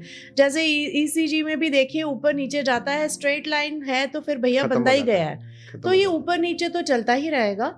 बात ये है कि आप वो नीचे जो फेज में जो करते हैं, जो भी चीज़ें करते हैं, वही आपका नेक्स्ट पीक डिसाइड करती है. जो आप एक बार रॉक बॉटम हिट कर दिया, जैसे आप बता रहे थे कि एक बार ऑलरेडी रॉक बॉटम पे बैठे हैं और कितना नीचे चले जाएंगे. जीरो के बाद तो एक ही आएगा ना. जीरो के बाद तो एक आएगा, दो आएगा. और क्या कर लोगे ना, और क्या कर लोगे इससे ज्यादा. भाई इससे ज्यादा क्या उखाड़ लेगा. सही बात ना. है, सही बात है. तो पर हाँ, ये है कि ऐसी सिचुएशन में if you are prepared, then वो अपॉर्चुनिटी ग्रैब करने की पावर बढ़ती है. If you are prepared to grab the opportunity, क्योंकि वो डिप में अपॉर्चुनिटीज होती है जहां लोग सर्वाइवल ढूंढ रहे होते हैं. यू हैव मेड, मतलब आपने एक अपॉर्चुनिटी ग्रैब करी. आपके साथ और भी ऑर्गेनाइजेशन थी, और भी ऑर्गेनाइजेशन स्कूल हैं, ठीक है, वो भी ऐसा ही सेम सिनेरियो फेस कर रहे होंगे. But you come up with something new कि चलो वो तो समाज सबने निकाल ही लिया, पर आपके पास एक और नई चीज उभर के आ गई है. तो आपको ये देखो, जब भी आप कोई चीज काम करते हैं ना, उससे पैसा आता है वो तो ठीक है. वो डिसीजन लिया और वो डिसीजन सही गया, उसके बाद जो रात को सुकून की नींद आती है ना, वो कहीं नहीं. Amazing. And after that we progress more. हमने और स्कूल्स ओपन किए. Then we started with our own CBSE school till 10th by the name of Oxford after COVID only. So then there is no looking back. Of course, Nice. एक वो point of time था कि अगर grace हम ना अपना startup शुरू करते तो क्या पता क्या होता है, I don't know. But yes, हम इमोशनली मेंटली टूट जाते बहुत ज़्यादा. करेक्ट. तो बिकॉज आपने किसी चीज़ को स्क्रैच से शुरू करके फिर आप ऊपर लेके गए हो, फिर स्क्रैच से शुरू करना किसी चीज़ को बड़ा मुश्किल होता है. But still I would say that is why we name it Grace. It was a grace all over. जैसे आपकी बकेट लिस्ट में कितनी सारी चीज़ें मैम, आप वो ये भी लेते हैं, कोर्सेज भी कंडक्ट करते हैं, एंजल पैराडाइज भी है, हेल्थ भी है, अभी इन्होंने ऑक्सफोर्ड का नाम भी लिया है. तो ये सारी चीज़ें, घर भी है, फैमिली भी है, बच्चे भी हैं, ठीक है. आप और इसके अलावा कुछ और भी करते होंगे जो अभी मुझे नहीं पता. तो ये सब कैसे मैनेज करते हैं ये आप? देखिए मेरे लिए ये इम्पोर्टेंट है जानना कि आप कोई भी चीज़ करते हैं तो क्यों करते हैं, पहले तो ये पता होना चाहिए। कई बार क्या होता है, देखा देखी करना शुरू कर देते हैं। अच्छा ये बंदा समाज सेवा करता है, चलो थोड़ा सा लाइमलाइट में जाने के लिए समाज सेवा कर लेते हैं। अच्छा ये बंदा ये बिजनेस करता है, ये पहले तो अपना विजन जीवन को लेकर क्लियर होना ज़रूरी है। जब हमारा विजन क्लियर है, हम पैशनेट है उस चीज़ को करने के लिए, हमारे इंटेंशंस की बात मैं ज़रूर मेंशन करना चाहूँगी। अगर हमारे इंटेंशंस बिल्कुल क्लियर है तो कुदरत हमें साथ देती है। एक और चीज़ है कि मेडिटेशन आजकल बहुत ज़्यादा ही लोग इस बारे में चर्चा करते हैं। लोगों को लगता है बहुत बिजी है हम, तो मेडिटेशन करने को समय नहीं है। Meditation is very important in today's life. जितने बिजी हम हैं उतना ज़्यादा ज़रूरी है हमारा मेडिटेशन करना। जैसे एक गाड़ी है, गाड़ी को भी अगर 10, 12, 15 घंटे कंटिन्यूस तो हम नहीं चलाते हैं, है ना। उसको भी थोड़ी देर कूल डाउन करने को टाइम देते हैं, उसकी सर्विसिंग कराते हैं। गाड़ी जैसी चीज़ भी अगर आप नॉन स्टॉप चलाओगे तो ब्रेक डाउन हो जाएगा। तो ये तो हमारा शरीर है, हमारा मन है, तो उसको भी 15-20 मिनट का एक रिलैक्सेशन देना बहुत ज़रूरी होता है। कई बार हम हर चीज़ के पीछे इतना भागते हैं कि खुद को ही समय नहीं दे पाते। फिर ये सारी चीज़ें हम मैनेज नहीं कर पाएंगे। क्यों नहीं कर पाएंगे? स्ट्रेस होना शुरू हो जाएगा। जैसे ही स्ट्रेस बिल्ड होना शुरू हो गया, फैमिली अफेक्ट करेगा। आप अपने बच्चों को ठीक तरीके से समय नहीं दे पाएंगे। आपका बिजनेस अफेक्ट करेगा, बिकॉज आप इमोशनली इतने ड्रिवन हो जाएंगे कि सही फैसले नहीं ले पाएंगे, प्रैक्टिकल डिसीजंस नहीं ले पाएंगे। साथ ही हेल्थ पे इफेक्ट होगा। आजकल आप सुन रहे हैं, मैक्सिमम डॉक्टर्स कहते हैं किसी भी चीज़ का भाई स्ट्रेस है। तो इतनी बीमारियां आजकल सुनने मिलती है जिसकी जड़ ही स्ट्रेस है। तो अगर इतनी सारी चीज़ें आपको करनी है जीवन में, जब आपका विजन क्लियर है, आपके इंटेंशंस क्लियर है, तो कहीं ना कहीं खुद को भी उस लेवल तक हमें ले जाना पड़ेगा कि हम सब कुछ हैंडल कर सके विदाउट स्ट्रेस में आए।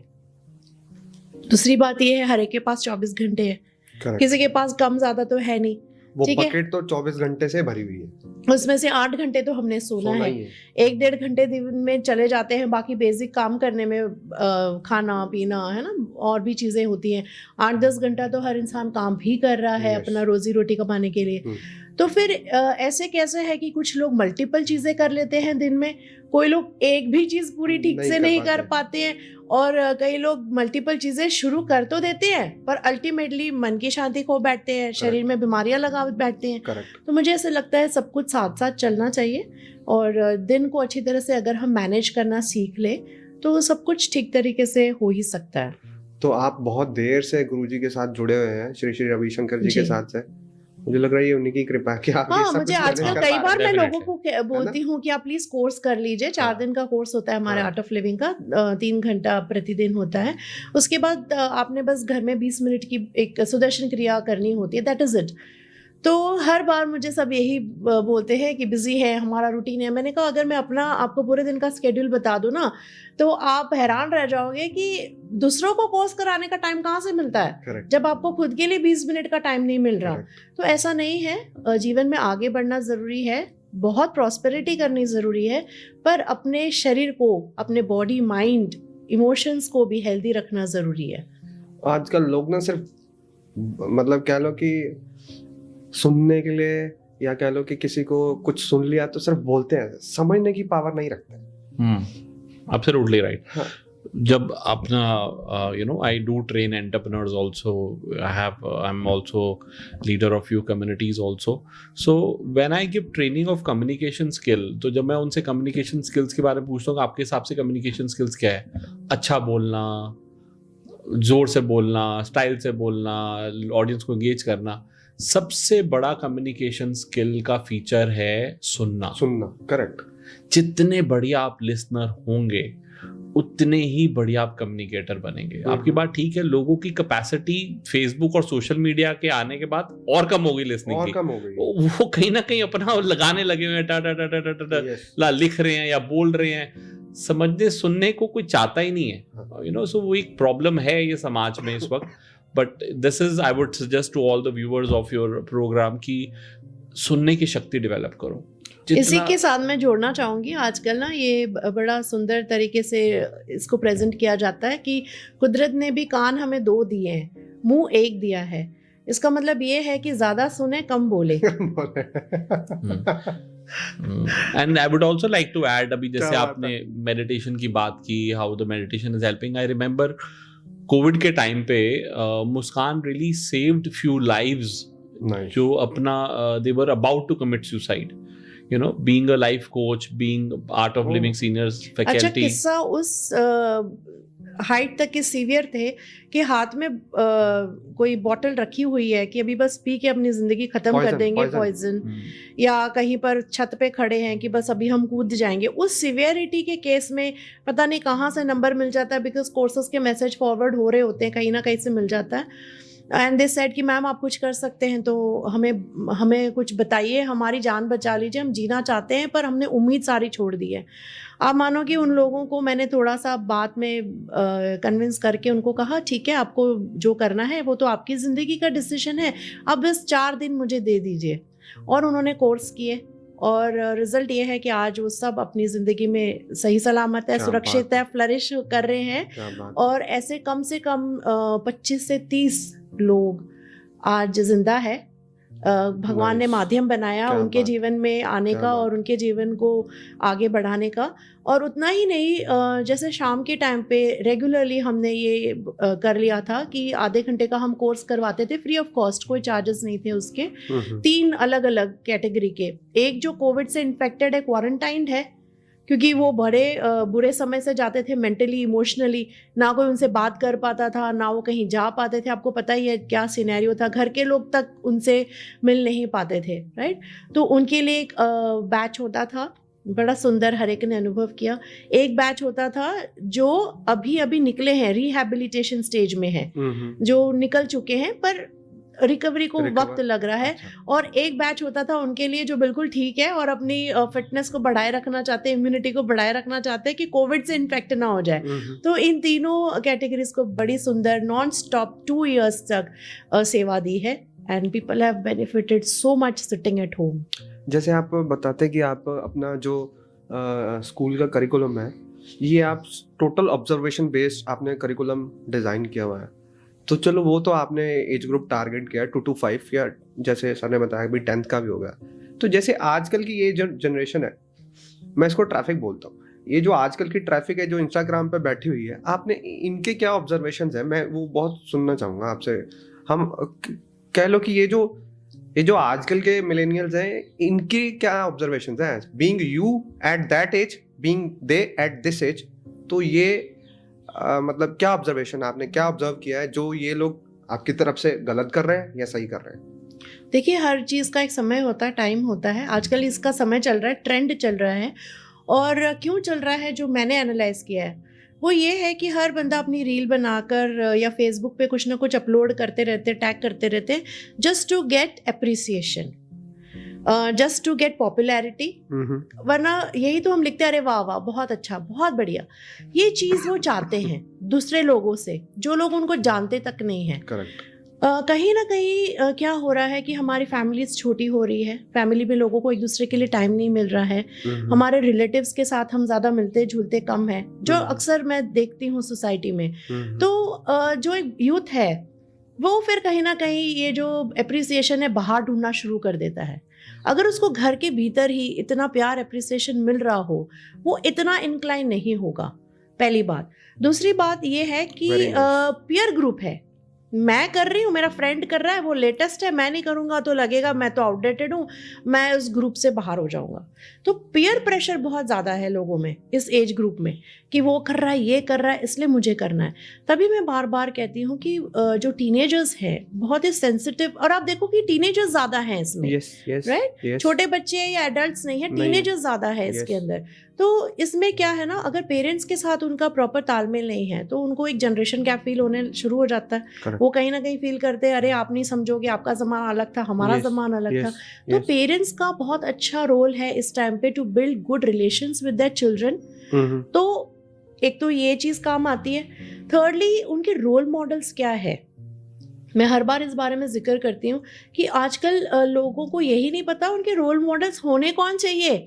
आज के ज़माने कौन सा बच्चा है, अगर मैं महाराष्ट्र की बात करूँ, किस बच्चे का रोल मॉडल है छत्रपति शिवाजी महाराज? नाम भी नहीं सुना नाम ही होगा। नहीं सुना होगा। ठीक है, किस बच्चे के रोल मॉडल है रंजीत सिंह जी हाँ जी, या महाराणा राणा प्रताप जी, Correct. है ना, क्योंकि हमारे text books are not that updated yes regarding Yes. Complete history. Yes secondly इनके रोल मॉडल्स है may be upcoming Bollywood Hollywood people या यूट्यूबर्स जैसे हम कहते हैं, या कुछ ना कुछ तिकड़मबाजी करने वाले लोग ज्यादा है ना। टीवी आप खोल कर देख लीजिए, क्या कुछ नहीं बिक रहा। तो इनके रोल मॉडल्स ही पहले तो सही नहीं है, उनको पता ही नहीं भैया करना क्या है तुमने आगे जाकर जीवन में। इनको सामना दिखता है, बैकएंड नहीं दिखता और बिहाइंड द सीन्स नहीं दिखता। बिल्कुल, क्योंकि लाइफ इतनी इजी होगी ना सबके लिए। अगर यही बच्चे, अगर आप देखो जो फैमिलीज में बच्चे स्ट्रगल से निकल रहे हैं, अब मैं थोड़ा सा ये बताना चाहूंगी, जो ऑक्सफोर्ड इंटरनेशनल स्कूल की हम बात कर रहे हैं अभी, हाँ जी, that is a little bit of rural area, जो Okay. अमृतसर से थोड़ा सा 10-15 किलोमीटर ही है, ज्यादा दूर नहीं कह सकते, पर दुनिया ही अलग है। करेक्ट। वहां पे बच्चे इतना गैजेट्स को नहीं इस्तेमाल करते, इंस्टा फेसबुक तो छोड़ दीजिए आप। तो वो जो बच्चे हैं, मैं आपको क्लियर कट डिफरेंस बता रही हूँ, सिर्फ 10 किलोमीटर के डायमीटर के अंदर, जो आप समझ जाओगे मैं क्या कहना चाहती हूँ। यस उन बच्चों के पास गैजेट्स इजीली अवेलेबल नहीं है, इंटरनेट इतना अवेलेबल नहीं। ये बच्चे जब हम उनसे बात करते हैं, इंटरेक्ट करते हैं, इनके डाइट में कोई जंक फूड नहीं है। करेक्ट। शाम को जब भी फ्री होते हैं खेतों में जाते हैं अपने पेरेंट्स का हाथ बटाने, या स्पोर्ट्स खेलते हैं। जो स्पोर्ट्स आजकल इस साइड के जो बच्चे, हम जो मेट्रो सिटीज़ वगैरह में कहेंगे तो वो वीडियो गेम्स हो गई, ऐसे पबजी हो गई, ये सारी चीज़ें करते हैं, राइट। वहाँ के एक्चुअली जो हम पुराने ज़माने में गेम्स खेलते थे तो वो सब खेल रहे हैं। तो कहीं ना कहीं बैकग्राउंड का मैटर भी करता है, फैमिली बैकग्राउंड है, क्या है, कैसे है, ये सारी चीज़ें मैटर करती है। तो सही गलत तो कुछ नहीं है इसमें। इंस्टा रील्स को अच्छी चीज़ों में भी यूज़ की जा सकती है। करेक्ट। जो कहते हैं ना कि anything can be a boon and it can be a curse also. Yes. तो ये हमारे हाथ में है कि इंस्टा रील है या फेसबुक है, जो भी चीज़ है उसको हम पॉजिटिवली भी यूज कर सकते हैं, अपनी टैलेंट्स को दिखाने के लिए, अपने बिजनेस को प्रमोट करने के लिए, अपने कुछ अच्छे विचार को लोगों तक पहुंचाने के लिए। तो उसको अच्छी तरह से भी हम यूज कर सकते हैं। तो ये कुछ बुरा नहीं है, पर हाँ, अगर वो सिर्फ शो शाइन है या किसी के लिए कैरिड अवे होना है या किसी गलत चीज को दर्शाने के लिए किया जा रहा है, then I will say that parents का ध्यान रहना चाहिए थोड़ा सा कि बच्चे क्या कर रहे हैं। बहुत बड़ा रोल अभी भी पेरेंट्स का होता है इस उम्र में। कुछ पेरेंट्स ऐसे होते हैं कि कह लो कि फाइनेंशियल एजुकेशन भी उतनी नहीं है या फाइनेंशियल सपोर्ट भी वैसी नहीं है, डिपेंड हो जाते हैं, बच्चों के ऊपर डिपेंड हो जाते हैं। बच्चों की अपनी थोड़ी लाइफ भी होती है और कुछ दोस्ती भी ऐसी होती है। कुछ लोग ऐसा कहते हैं कि दोस्ती निभाने के चक्कर में, जैसे सपोज आप पूरा दिन, सुबह आप घर से निकले, कॉर्पोरेट सेक्टर पकड़ता हूँ, सुबह घर से निकले, ठीक है, 9:30-10 बजे वो ऑफिस आए, 7 बजे 6 बजे 7 बजे उन्होंने छुट्टी करी, ठीक है, घर पे गए, घर पे देखा माहौल पहले ही ठीक नहीं, ठीक है, उसके बाद वो क्यों माहौल ठीक नहीं है वो अलग एक प्रॉब्लम है। उसके बाद वो घर पे आए, यारी दोस्ती भी है, 100 मैसेजेस आए होंगे, आप अपने उस काम में बिजी रहे, यहाँ पे यारी दोस्ती में चलो आपको करते करते कुछ बाहर है, कुछ यहाँ है, कुछ कहीं और है, बात करते करते 9 साढ़े 9 10 बज गए, अपने लिए तो टाइम है ही नहीं। ग्रो कहाँ पे करेंगे? फिर वो कंप्लेन करते हैं, then they start complain, life अच्छी नहीं। तो इनके बारे में आपके पास क्या है, क्या करना चाहिए इनको? ये कुछ लोग तो ऐसे बोले कि दोस्ती निभानी है, दोस्ती इंपॉर्टेंट है, तो भाई निभाओ, कुछ रोक थोड़ी रहा है, पर खुद के लिए तो टाइम ही नहीं। यही तो आजकल ये वर्ड बड़ा फेमस हुआ ना, मी टाइम। मी टाइम बहुत ज़रूरी होता है, क्योंकि अगर आप वो मी टाइम नहीं स्पेंड करते हो तो कहीं ना कहीं आप सबको खुश रखने के चक्करों में खुद ही दुखी रहते हो। करेक्ट। हाँ, सबको कुछ तो कर लिया, at the end of the day दुख। जिंदगी के साल तो उतने ही हैं, आपको कोई ग्रेस साल नहीं मिलने वाले कि आपने 25 साल बच्चों के लिए जी लिया, फिर इनके लिए जी लिया, चलो अब थोड़े से 10 साल ग्रेस में मिल रहे हैं, अब आप अपने लिए जियो। ऐसे कुछ नहीं होने वाला, सब कुछ साथ साथ में ही हमने जीना है। और मी टाइम कुछ भी हो सकता है, जैसे मेरे लिए मी टाइम है मेडिटेशन, जैसे मैं बार बार दोहरा रही हूँ वो, और शाम को जिम जाती हूँ, जो मर्जी हो जाए मैं जिम जाती हूँ, ये मेरा मी टाइम है, जो मैं कॉम्प्रोमाइज नहीं करती हूँ, बिकॉज मुझे अच्छा लगता है। और जब मुझे अच्छा लगता है, फिर सभी के साथ मुझे अच्छा लगता है। करेक्ट जब हम स्ट्रेस में रहते हैं फिर क्या होता है, छोटी छोटी चीजें हमें इरिटेट करनी शुरू हो जाती है। करेक्ट फिर करना तो हम दूसरों का अच्छा ही चाहते हैं पर एक्चुअली कर नहीं पाते हैं। तो मी टाइम जब देते हैं खुद को, फिर सबके लिए हम अवेलेबल रहते हैं। कुछ ऐसा सेल्फ हेल्प बुक्स कुछ ऐसा रिकमेंड करना चाहेंगे जो लोग बहुत इस सिचुएशन में फंसे हुए हैं, बाहर निकलना चाहते हैं? कुछ लोगों को ऐसा समझाओ ना कि आप फंसे हुए हो, आप खुद को तो देखो एटलीस्ट। वो तब भी समझना नहीं चाहते, पर जब वो पढ़ते हैं ना, खुद से पढ़ते हैं, तो शायद उनके ऊपर इम्पैक्ट आता है। तो कुछ ऐसी बुक्स हैं आपके? देखो, as far as me and Muskan are concern, definitely हम बुक्स वगैरह भी पढ़ते हैं, सब करते हैं। बट देखो, बुक्स से क्या होता है, एक आपकी कंसेप्ट डेवलप हो रहा है ब्रेन में, आपका एक इंटेलेक्चुअल पार्ट डेवलप हो रहा है। प्रॉब्लम आपकी जाएगी नहीं, आपका प्रॉब्लम बल्कि बढ़ जाएगा कि नहीं यार, मुझे तो 7 बजे 6 बजे उठना चाहिए था, मैं अभी भी 9-10 बजे उठ रहा हूँ, मेरे को रात को 10 बजे सोना चाहिए, अभी भी मैं 2 बजे तक नेटफ्लिक्स देख के उठ रहा हूँ। आप ज़्यादा फ्रस्ट्रेट हो जाओगे, बिकॉज आपको पता है एक 5 AM क्लब है, ये है वो है। The source is your own self, यानी कि जो मेडिटेशन है ना, वो इतनी पावरफुल है, that will give you guidance what you need in your life, that will give you right direction in your life, what you want in your life, and what decision you should be taking.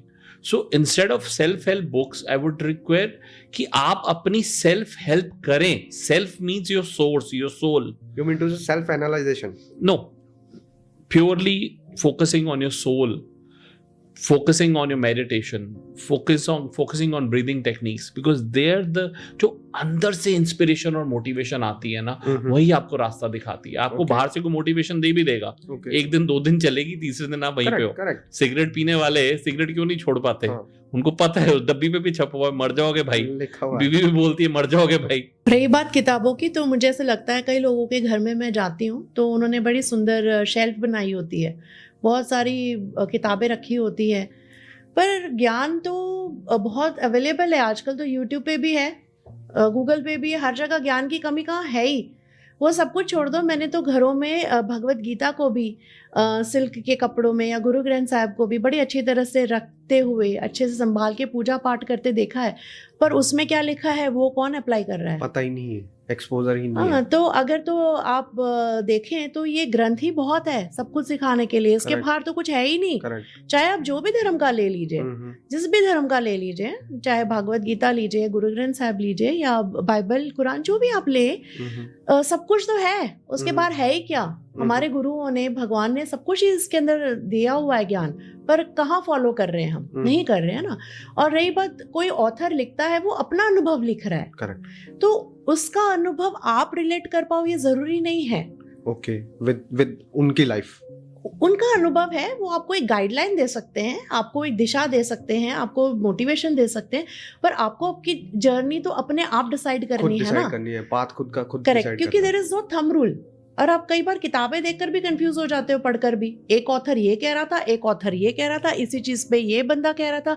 कुछ time के बाद science भी देखिए, कुछ साल पहले कुछ proof किया होता है, फिर कुछ साल के बाद इम्प्रोवाइज करता है, नहीं ये गलत था, ये सही है। तो कंफ्यूजन में जाने के बजाय क्लैरिटी ऑफ माइंड, जैसे अभी विक्रांत जी ने भी कहा, मेडिटेटिव एक्टिविटीज होती है, थोड़ा सा मन, म्यूजिक सुन लीजिए आप, जो भी आपका दिल करता है, और नेचर के साथ वॉक करें थोड़ी देर के लिए, 10-15 मिनट, उससे भी बहुत ज़्यादा एनर्जी हमारे शरीर में आती है। तो ये सारी जब एक्टिविटीज़ करते हैं तो हमारा इंस्टिंक्ट, इंट्यूशन, मैं इसको कहना चाहूँगी, इंट्यूशन हमें सही दिशा में गाइड करता है। वरना कितनी किताबें पढ़ लोगे, कितने टॉपिक पे किताबें पढ़ लोगे आप? मेरा वो क्वेश्चन पूछने का ये था कि कुछ लोग होते हैं ना, एक स्पार्क मिल जाए, वहां से वो टर्न पॉइंट आ जाता है। मैंने आज तक ज्यादा बुक्स रीड नहीं करी, मैंने एक ही रीड करी है, हु मूव्ड माय चीज, वो भी मुझे किसी ने गिफ्ट करी थी कि ये जरूर पढ़ना। हॉस्टल में था तभी, और एंड सेम चल रहे थे तभी, वो फ्री टाइम होता था, जस्ट वो 30-40 पेजेस की एक बुक है, वही पढ़ी, बस उसी से सब कुछ काम हो गया। तो पर आपका पॉइंट भी बहुत सही है कि जब तक आप काम करना सीखोगे ही नहीं, आप उसको इम्प्लीमेंटेशन, आप स्ट्रेस से भागते रहो फिर, पर जब तक उसको इम्प्लीमेंटेशन में ही नहीं लाओगे तो कैसे खत्म हो जाएगा ना। तो वो प्रोसेस, जर्नी तो खुद पकड़नी पड़ेगी। जी, नाइस। तो ये जो आजकल एक और कह लो कि ट्रेंड है, जो अर्ली जो ये टीनेजर्स आ जाते हैं, ये रिलेशनशिप्स में आ जाते हैं, या कह लो कि जैसे आपने बताया कि जो चीज़ें घर में मिलनी चाहिए उसकी जब कमी हो जाए तो वो बाहर ढूंढने लग जाता है। तो ये लोग जो ऑलरेडी स्टक हैं, इनको क्या करना चाहिए? Stuck up in sense of relationships. Correct. फिर जब उनको असलियत में पता चलता है कि ये मेरे लिए कितना बुरा, तो फिर वो वहां से छोड़ देते हैं, एंड देन वो एक अलग फेस आ जाता है जब वो अपना काम, प्रोडक्टिविटी तो चलो क्या ही होनी है, मतलब कुछ कर भी नहीं पाते, चलती दिशा से भटक जाते हैं। फिर उनका वो क्या बोलो कि जीरो टाइम आ जाता है, फिर वो नीचे बैठ जाता है, फिर कोई आता है, फिर कोई समझाता है, फिर अगर वो समझाने वाला गलत बंदा निकला, देन फिर फंस गए। बिल्कुल, मैं ना इस एज कैटेगरी को कैटर करती हूँ रेगुलरली, क्योंकि इनके कोर्सेज लेती हूँ। तो मेरे घर में भी बच्ची है इसी एज ग्रुप की, टीनेज की। तो मुझे अक्सर लगता है कि पेरेंट्स को अब इस उम्र में दोस्त बनना चाहिए, ना कि पुलिसमैन। होता क्या है कि जब हम पुलिसिंग करते हैं या किसी चीज़ को हम उस दृष्टि से देखते हैं जैसे 30-40 साल पहले हमारे पेरेंट्स हमें देखते थे, तो बच्चे हमसे शेयर नहीं करते हैं कहाँ जा रहे हैं, किसके साथ जा रहे हैं। दे will not share with us because उनको ज़्यादा कॉन्फिडेंशियल लगते हैं अपने फ्रेंड्स जो उनके ही लेवल के होते हैं, जिनको भी उतना ही ज्ञान होता है, और दो गलत ज्ञान वाले मिलकर गड़बड़ ही करते हैं। तो उसमें कोई अच्छा तो कुछ कर ही नहीं रहा होता। तो एक डूबता हुआ दूसरे को क्या ही बचाएगा, वैसी बात है ना। तो पेरेंट्स को बड़ा कॉन्फिडेंस में बच्चों को लेना चाहिए कि आप जहाँ जाते हैं, जिनसे आपकी दोस्ती है, हमें बताइए। आजकल का ज़माना हर एक को पता है आजकल कितने किस्से हो रहे होते हैं गलत संगत में जाने से या गलत रिलेशन में जाने से। तो आप बताइए कहाँ जा रहे हो, क्या है, कोई बात नहीं, हमें एटलीस्ट कॉन्फिडेंस में लीजिए आपके दोस्त कौन है। पहली बात तो ये ओपन कम्युनिकेशन हो पेरेंट्स के साथ। दूसरी बात ये है कि इस एज में हम अक्सर कहते हैं कि इस एज में आपका करियर सबसे इम्पोर्टेंट है। करेक्ट। रिलेशंस के लिए तो सारी जिंदगी है। करियर अगर आप अभी मिस कर दोगे तो ये मौका आपके पास दोबारा नहीं आएगा। So first focus on your career. आपकी पढ़ाई है या आपने किसी फील्ड में जाना है, और उसके लिए वन पॉइंटेड फोकस की जरूरत होती है। ये मैं अपने वर्कशॉप्स में भी उनको समझाती हूँ कि अगर ये फोकस आपका हट गया इस समय, तो आपको आज नहीं पर कुछ सालों बाद अफसोस होगा कि काश मैंने अपनी जिंदगी बना ली होती, चाहे वो गर्ल्स है या बॉयज है। आजकल तो सभी के लिए करियर इंपॉर्टेंट है। तो डी फोकस होने वाली या आपकी एनर्जी पुल करने वाली या आपके फोकस से हटाकर दूर लेने जाने वाली कोई भी एनर्जी से इस टाइम पे पंगे लेने का टाइम ही नहीं है। तो आप अपने करियर पे फोकस कीजिए। जो भी आपके लिए है, आपका बॉयफ्रेंड है, गर्लफ्रेंड है, आप यही बात करना चाह रहे हो ना, तो वो तो भैया रुकेगा। अगर सच्चा प्यार है वो तो रुकेगा, वो नहीं भाग जाएगा। तो ये नहीं है कि बाजार में नया मॉडल मोबाइल का आ गया, मुझे तो जी ये पसंद आ गया, मैं ये ले लूंगा। ऐसा नहीं है। अगर तो वो प्यार सच्चा है, आपका साथ में लिखा है साथ चलना जीवन में, तो वो रुक सकता है। पर ये करियर, ये चीजें आपके लिए अभी नहीं रुकेगी। और as a matter of fact I will add to Muskan's point कि बच्चों में ना, टीनेज में अंदर दिल में एक आग होनी बड़ी जरूरी है। आग का मतलब है वो पैशन जगना चाहिए कि उनको लाइफ में गोल क्या उनको गोल की क्लैरिटी नहीं होती है, इसीलिए डाइवर्जन कर जाते हैं इधर उधर। एक बार उनको गोल की क्लैरिटी आ जाए, मुझे ये बनना है, तो दे विल डेफिनेटली, उनको हर चीज छोटी लगेगी। गर्लफ्रेंड छोटी लगेगी, बॉयफ्रेंड छोटे लगेंगे, शराब, सिगरेट, दोस्ती यारी, उनको लगेगा वो हायर चीज है जो मुझे लिटरली जो रस देने वाली है, जो उसके अंदर से पैशन है। जैसे आप ही है, आपकी टीम है, you are all youth, you are all teenagers, but you have chosen something, तो आई एम वेरी श्योर इस वक्त इंस्टेड ऑफ गर्ल्स को कॉल करने, गप्पे मारने के बजाय, उनसे डेट करने के बजाय, you have chosen a startup, you have chosen this. So इसी तरह ही अगर कुछ उनकी लाइफ में कुछ बड़ा करने की कोई आग लगा दे उनके दिल में, चाहे टीचर हो, चाहे पेरेंट्स हो, चाहे वो खुद हो किसी चीज से इंस्पायर होके, तो ये चीजें बड़ी छोटी लगती हैं लाइफ में। करेक्ट। इनवैल्यूएबल लगती है कि क्या करना है, क्या दो चीज गप्पे मारे, मेरा सोना, मेरा बाबू, उसे क्या उखाड़ लोगे तुम। और ना अक्सर मुझे ऐसे लगता है कि इसमें ना इस टीनेज की गलती भी नहीं है, बिकॉज प्रॉब्लम क्या होता है, ये ज्यादा बायोलॉजिकल होती है चीजें। इस एज में हार्मोनल चेंजेस बहुत ज्यादा डेवलप होते हैं, जो बाय नेचुरल है कि ऑपोजिट की तरफ अट्रैक्शन होती है। हम भी उस एज से निकल चुके हैं। ये कोई अननेचुरल चीज नहीं है, बल्कि अगर ऑपोजिट की तरफ ना अट्रैक्ट हो फिर टेंशन वाली बात है ना। तो इट्स ओके, अट्रैक्शन जरूरी है, होता ही है, इस उम्र में होता है ऐसा पॉसिबल ही नहीं है कि ना हो रहा हो, बट पर ये समझना पड़ेगा कि क्या मेरे लिए इस टाइम पे उस चीज़ पर ज़्यादा टाइम एनर्जी सब कुछ ही देकर पूरा स्क्वीज आउट होना ज़्यादा इम्पोर्टेंट है, या अपनी चीज़ों को, अपनी पर्सनालिटी, अपनी चीज़ को इम्पोर्टेंस देना ज़रूरी है। और मैं सच अपने अनुभव से और लोगों को जो ऑब्जर्व करती हूँ उससे मैंने देखा है कि अगर सही आपकी कंपनी है, अगर सही दोस्त है, या जो भी आप रिलेशन की बात कर रहे हो, अगर वो सही है ना, तो बल्कि वो आपकी जर्नी में आपका साथ देगा आपके गोल को अचीव करने के लिए, Correct. ना ही वो आपको भटकाएगा, ना ही वो आपको कहेगा मैं तुम्हारे लिए ज्यादा इंपॉर्टेंट हूँ या तुम्हारा गोल इंपॉर्टेंट है। Correct. अगर वो व्यक्ति आपको ये चॉइस बात कह देता रहा है हाँ, कि तुम्हारा गोल इंपॉर्टेंट है या मैं, तो मैं कहूंगी गोल को चूज करो। करेक्ट। क्योंकि अगर ये व्यक्ति अभी से आपको चूज करने के लिए कहता है तो आपकी जिंदगी तो भैया खड्डे में है, क्योंकि सारी जिंदगी फिर आपकी इसी व्यक्ति के पीछे इर्द गिर्द हो जाएगी। आप अपना अस्तित्व, अपना विजन, अपना सब कुछ खो दोगे। तो वो तो व्यक्ति ही सही नहीं है। और अगर कोई व्यक्ति है जो आपके गोल में विश्वास रखता है, आपकी अचीवमेंट में आपका साथ देता है, सहयोग देता है, then that is a right company. Correct. तो ये कंपनी हमारी सही है या नहीं, वो ये चीज आपको प्रूव कर सकती है, whether that person is helping you in moving ahead in life, या आपको खींच रहा है पीछे और आपको गिराने की कोशिश कर रहा है। सो ये एक बहुत बड़ा पैरामीटर होता है चेक करने के लिए कि am I into a right relation. और उनमें भी समझने की पावर होनी चाहिए कि अगर एक प्लेटफॉर्म पे हम हैं, वहां पे एक इतनी ग्रोथ है, पर ये प्लेटफॉर्म से निकल के ये प्लेटफॉर्म पे जाएंगे तो ग्रोथ डबल हो जाएगी। तो ये अगर कोऑर्डिनेशन भी होगा, मतलब इतना समझ होगा, तो मुझे लग रहा है कि हाँ, आपस में इतनी बनती होनी चाहिए। जैसे वो आपने पॉइंट बोला है कि अगर ऐसा करते हैं तो देन यू गो फॉर गोल, अगर नहीं है तो वो तो हमारे साथ चल ही रहा है। एब्सोल्युटली। जैसे ये भी बोला, बायोलॉजिकल नीड्स होती हैं, और सच्ची मानो टीनेज और एक यूथ है, ऐसी टाइम है जब आप अपने सपने देखना शुरू करते हो लाइफ के। वो एक ऐसा टाइम है जब आप अपने अंदर एक कीड़ा जगाते हो लाइफ में, और वो जो कीड़ा होता है वो इन चक्रों में मर जाता है। करेक्ट। तो मैं हमेशा ये चीज़ ना शेयर करती हूँ टीनेजर्स के साथ जब मैं उनकी वर्कशॉप लेती हूँ कि हर चीज़ का एक समय है।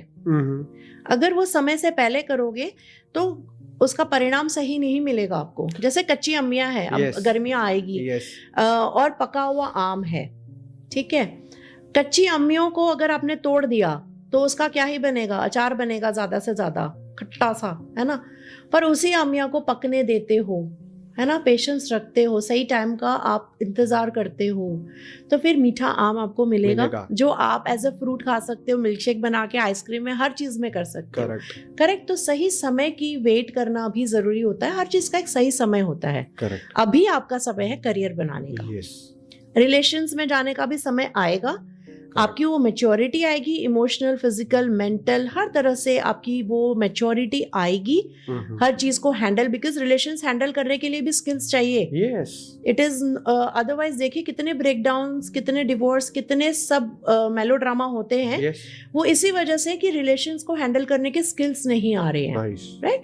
तो हर चीज का समय है, थोड़ा सा अपने आप को भी समय दें और किसी चीज की जल्दबाजी ना करें। अगर वो व्यक्ति आपके लिए है तो पूरे ब्रह्मांड में भी चला जाएगा, वो आपके पास आएगा ही, है ना। तो जैसे वो शाहरुख खान का वो डायलॉग है ना मूवी का, ओम शांति ओम का, जिस के लिए आप शिद्दत से चाहते हो, उसको पूरी कायनात साजिश करती है उससे मिलाने के लिए आपको। अब जैसे विक्रांत जी से मिलने के लिए कायनात ने बड़ी साजिश रची, हम मिले, सत्य बात है ये, सही बात है। तो कोई कहीं भागे नहीं जा रहा है, इसकी बहुत रिस्पेक्ट है। आप कहीं, कोई व्यक्ति अगर आपका वो सोलमेट लिखा है वो कहीं भाग नहीं जाएगा, और अगर वो सोलमेट नहीं है तो जितना जल्दी भाग जाए अच्छा ही है। सही पॉइंट है, जितना जल्दी भाग जाए वो अच्छा है। और अगर सोलमेट है तो जो मर्जी कर लीजिए, वो नहीं भागेगा। तो पहले अब अपने करियर पे ध्यान दें, अपने आप को सेटल करें, अपना विजन बनाए, जीवन को प्रोडक्टिव बनाए, खुद के लिए, दूसरों के लिए, और पेरेंट्स के लिए प्राउड फील करवाएं आप, बिकॉज पेरेंट्स ने बहुत कुछ किया आपके लिए। तो पेरेंट्स को शर्मिंदा ना करें, उनको प्राउड फील करवाएं कि हाँ ये मेरा बच्चा है, ये हमने इसको संस्कार दिए हैं, और उनका समाज में, दुनिया में नाम ऊपर करें। राइट नाउ जो सिचुएशन में है उसको उभर ले, उसको पहले जीत ले, इसको करने के लिए टाइम आएगा। जैसे इंस्टाग्राम को देख के आधी पब्लिक बोलती है हमें घूमने चलना है, पैसे है नहीं, ठीक है, वो राइट टाइम है नहीं घूमने के लिए। जब आप शादी करोगे, आप बिजनेस या कुछ भी आप कर लेते हो, देन ओवर द कह लो कि एक साल में कोई तो आपको, अगर आप जॉब कर रहे हो तो आपके पास 10-15 दिन की लीव्स तो आएंगी, तो भाई तब घूमना, तब क्या करोगे अगर सब अभी घूम लिया तो आप बिलीव मी, मैं ऐसे प्रोफेशन में हूँ, मैं तो चलो घूमते रहता हूँ, फिर भी आई चूज टू कि मैं कुछ सर्टेन प्लेसेस पे नहीं जाऊं, अभी टाइम नहीं है मेरे पास, और टाइम है घूमने का। मेरे साथ में जो, अगर जब भी मेरी शादी होती है तो मेरे साथ में जो पार्टनर रहेगा या रहेगी, सॉरी, तो वो अगर सेम इंटेंशन के साथ मैं उसके साथ नहीं घूमूं तो भाई क्या फायदा फिर। तो आई चूज, मतलब मैं इंटेंशनली चूज, मैं लंदन में था, मतलब मैंने चूज किया मैं लंदन ब्रिज पे नहीं जाऊंगा। लोग उस मोमेंट के लिए तरसते हैं, पर मुझे पता है मेरा इंटेंशन कहता है कि मतलब मेरे पास ये टाइम तो कभी भी आ जाएगा। तो लोगों को ये आजकल वो जो इंस्टाग्राम से लोग के देख के जो कन्विंस हो जाते हैं ना, ये दिक्कत है, देखो पर अंदर नहीं लो। 15 मिनट का मतलब मैं तो चलो 15 मिनट इंस्टाग्राम को और यूट्यूब को देता हूँ टू नो कि आजकल क्या चल रहा है, आसपास क्या चल रहा है पता होना चाहिए। जो लोग सोशल मीडिया बंद करके बैठ जाते हैं तो आपको कैसे पता चलेगा, बिकॉज आधी चीजें तो यहाँ पे आती हैं। ये जो आपने पॉइंट बोला है कि मतलब राइट सिचुएशन में तो रहो, पर हर चीज का एक टाइम होता है, हर चीज पे टाइम पे करते रहो, छोड़ते भी नहीं है, करते रहो। बहुत बढ़िया बात बोली आपने। इसके ऊपर मुझे थोड़ा और ज्ञान कह लो कि मैं आपको ये पूछूंगा कि कुछ ऐसे फैक्ट्स हैं किसी लाइफ में, किसी के भी रिलेटेड कुछ ऐसे फैक्ट्स जो आपको पता, मुझे नहीं पता, पर आप चाहते हैं कि मुझे पता हो या व्यूअर्स को पता हो, कुछ ऐसे फैक्ट्स हैं किसी के भी रिलेटेड, कुछ ऐसे फैक्ट्स? हाँ, सबसे बड़ी बात देखो, जैसे जैसे मैं आपको एक बड़ी सुंदर सी एक स्टडी बताता हूँ, जो आपका क्वेश्चन का आंसर उसी में मिल जाएगा आपको। मैंने एक अखबार खोला और वहाँ पे ना 60 इयर्स के ऊपर के जो लोग थे उनसे कुछ क्वेश्चंस पूछे गए थे। कि एक क्वेश्चन पूछा गया था उनसे कि आप 60 साल के बाद कौन सी ऐसी चीज है जिसको आप रिग्रेट करते हो, आपको यूथ में कर लेना चाहिए था। ओके 50% लोगों ने बोला we were literally football of people's opinion, जो लोग हमें कहते थे करने को हम वही कर रहे थे, जो हम करना चाहते थे हमने स्किप कर दिया। वो 30-40% की गिल्ट थी, हम इतने काम धंधे में बिजी रहे, हमने फैमिली को टाइम नहीं दिया, हमने अपने आप को टाइम नहीं दिया, अपनी हेल्थ को टाइम नहीं दिया। सिर्फ 5% 6% लोगों ने बोला होगा यार मुझे पैसा थोड़ा सा ज्यादा कमाना था। तो लुक एट जैसे जैसे आप मैच्योर होते हो आप लाइफ को ज्यादा वैल्यू करने लग जाते हो। तो हमारा भी मैसेज ये है कि लाइफ को वैल्यू करो। जो लाइफ है ना अपने आप में एक बहुत ही सुंदर गिफ्ट है, उस गिफ्ट को ओपन करो। जैसे हम इतनी चीजें जब हम कर सकते हैं या कर पाते हैं जस्ट बिकॉज आप मानिए कि ब्रेन की कैपेसिटी है वो करने के लिए। ब्रेन के अंदर वो सब गुण हैं, जितना आप ज्यादा यूज करोगे अपने ब्रेन को उतनी ज्यादा लिमिटेशंस तोड़ेगा आपकी लाइफ की, उतना ज्यादा आपको आगे लेके जाएगा। एक्सप्लोर करो लाइफ को, एक्सपेरिमेंट करो। सिर्फ पैसा कमाना मकसद मत रखो, पैसा झक मार के आपके पीछे आएगा। पैसा is by product of every good thing that you are doing in your life. आप चाहे जॉब कर रहे हो चाहे बिजनेस कर रहे हो, वो बाय प्रोडक्ट है, आएगा ही आएगा, वो आपके कर्म का फल है, वो मिलेगा ही मिलेगा। बट उसके अंदर गहराई में जाओ, दूसरों के लिए जियो, दूसरों के लिए सोचो आप क्या कर सकते हो दूसरों के लिए। Explore the life to the fullest the way you want. That I would say is the fact और the message from my side. और इसके ऊपर मुझे और पूछना है कि आप दोनों की हॉबीज क्या है? आप मतलब क्या करते हैं लेजर टाइम में? हॉबीज क्या है अपार्ट फ्रॉम मेडिटेशन? वो तो आपका रूटीन है ही। ओके, नहीं मेडिटेशन तो हम हॉबी कभी कहते नहीं, वो हमारी लाइफ का इतना इंटीग्रल हिस्सा है, इतना है वो, जितनी इंपॉर्टेंट सांसें हमारे लिए उतनी इंपॉर्टेंट वो है। मेरी hobby, I like to write poems, I like to sing songs, I like to record them and release them on everywhere. I like to do satsang, I like to write books, I like to do public speaking, I like to cook. I'm a cook. I love to cook food. भी है ना? बहुत बढ़िया। I like to cook food. तो और भी बहुत कुछ है, and सबसे बड़ी हॉबी है कुछ भी नया है, I have to learn. जितनी भी AI सॉफ्टवेयर्स आए हैं, AI वेबसाइट्स आई हैं, मैं डेली 15-20 मिनट 25 मिनट निकाल के बैठता हूँ कि क्या इसमें नया है, ये कैसी ये ड्राइंग है, ड्राइंग ऑटोमेटिकली एनिमेट हो जाती है, ये अपने आप आपको टेक्स्ट का मैसेज बना देता है, आपका एक जो आपकी रिक्वायरमेंट है क्लिप आर्ट की, आप उसको टाइप किया आपके पास क्लिप आर्ट आ जाता है. So much of things, you know, that you need to learn. So learning is my biggest hobby, I would say, Yes. that I love to do. तो इसमें आपका कुछ, जैसे आप म्यूजिक का बात करें, तो इसमें कुछ फेवरेट सॉन्ग है जो आप मतलब थोड़ा सुनाना चाहें या गाना चाहें? हाँ हाँ, डेफिनेटली गाने तो बड़े बहुत है. And you know the one जो सॉन्ग मैम को पसंद हो. जो मैडम मैम को मैडम पसंद को है बहुत ज्यादा. पसंद है. और as a matter of fact, जैसे आपने स्टार्टिंग में क्वेश्चन पूछा था विक्रांत में आपको क्या पसंद आया था, she loved my singing only, अरे बाप शी लव्ड माय रे. Guitar only. क्या तो बात है. वो बहुत बड़ी चीज थी जो उनको मेरे में पसंद आई थी. तो वो एक चीज हमेशा रहती है. एक्चुअली जो हमारी हॉबीज है ना, उसी हॉबी से हम एक दूसरे की तरफ अट्रैक्ट हुए थे. जैसे इन्होंने अपनी सिंगिंग का जिक्र किया, तो मैं मेरी हॉबीज बता देती हूँ, फिर आप रिलेट कर पाओगे कि सही बिल्कुल तालमेल सही बैठा है इनका. मुझे डांसिंग का बड़ा शौक है, अच्छा. तो क्लासिकल है या folk dances and all that. तो इन्होंने मुझे आश्रम में नवरात्रे पे गरबा, हम because I am from a Gujarat में होता है, Gujarati yes. Family, and Bombay में भी मैं बहुत अवार्ड्स जीती थी गरबा प्लेयर, बेस्ट डांसर का. Nice. तो उन्होंने मुझे सबसे पहले देखा गरबा हाँ, खेलते सबसे हुए. पहली बारी जो मेरा व्यू था, how gracefully somebody is dancing, I was like looking like this only. Wow, such a beautiful lady. At that time I would say girl. Such a beautiful girl is dancing. Wow, किस तरह step कर रही है, कितने gracefully. तो that was the first eye catching. वो फिर मन अच्छा. में बस गई. हम्म. तो फिर वो मुलाकात दोबारा हुई किसी, हम जा रहे थे वहां पे, ये इधर से सामने से चल के आ रहा था, मैं इधर, मैंने कहा I've seen you, you know, dancing. So she said okay. Then we said what are you? I'm here for, you know, this program, for this education program. She said okay, I'm also for this education program. So that was the connectivity. Hobby से ही connect हुए. और ये हाँ. पता है क्या हुआ, hobby के साथ साथ और जोड़ूंगी. जैसे आप कह रहे थे कुछ फैक्ट्स के बारे में, जैसे मिस इंडिया पेजेंट्स के बारे में हम जानते हैं, वो तो काफ़ी पॉपुलर है. हाँ जी. तो वैसे ही जैसे स्टेट वाइज भी होता है, मिस पंजाब है ना, इस तरह के भी होते हैं. तो एक पेजेंट होता है जिसे कहते हैं best bride of India. Okay. I don't think काफ़ी लोग इस बारे में जानते हैं. Best bride of India. हाँ. Nice. तो होता क्या है, ये सिर्फ मुंबई में होता है, वर्ल्ड ट्रेड सेंटर में, एंड वंस अ ईयर होता है. तो 1998 और 1999 Okay. फार बैक, Far back, हाँ, yes. तो तब मैं कॉन्सिक्यूटिवली दोनों साल बेस्ट ब्राइड ऑफ इंडिया रह चुकी हूँ, जिसमें होता क्या ये है बात कि है. सारे ब्राइडल लुक में आते हैं ऑल ओवर इंडिया से. और जो बेस्ट ब्राइडल लुक होता है, जो वॉक उनकी होती है, ग्रेस, करिश्मा, जो भी आप पैरामीटर्स ले लो, तो दोनों बार ये खिताब मैंने जीता.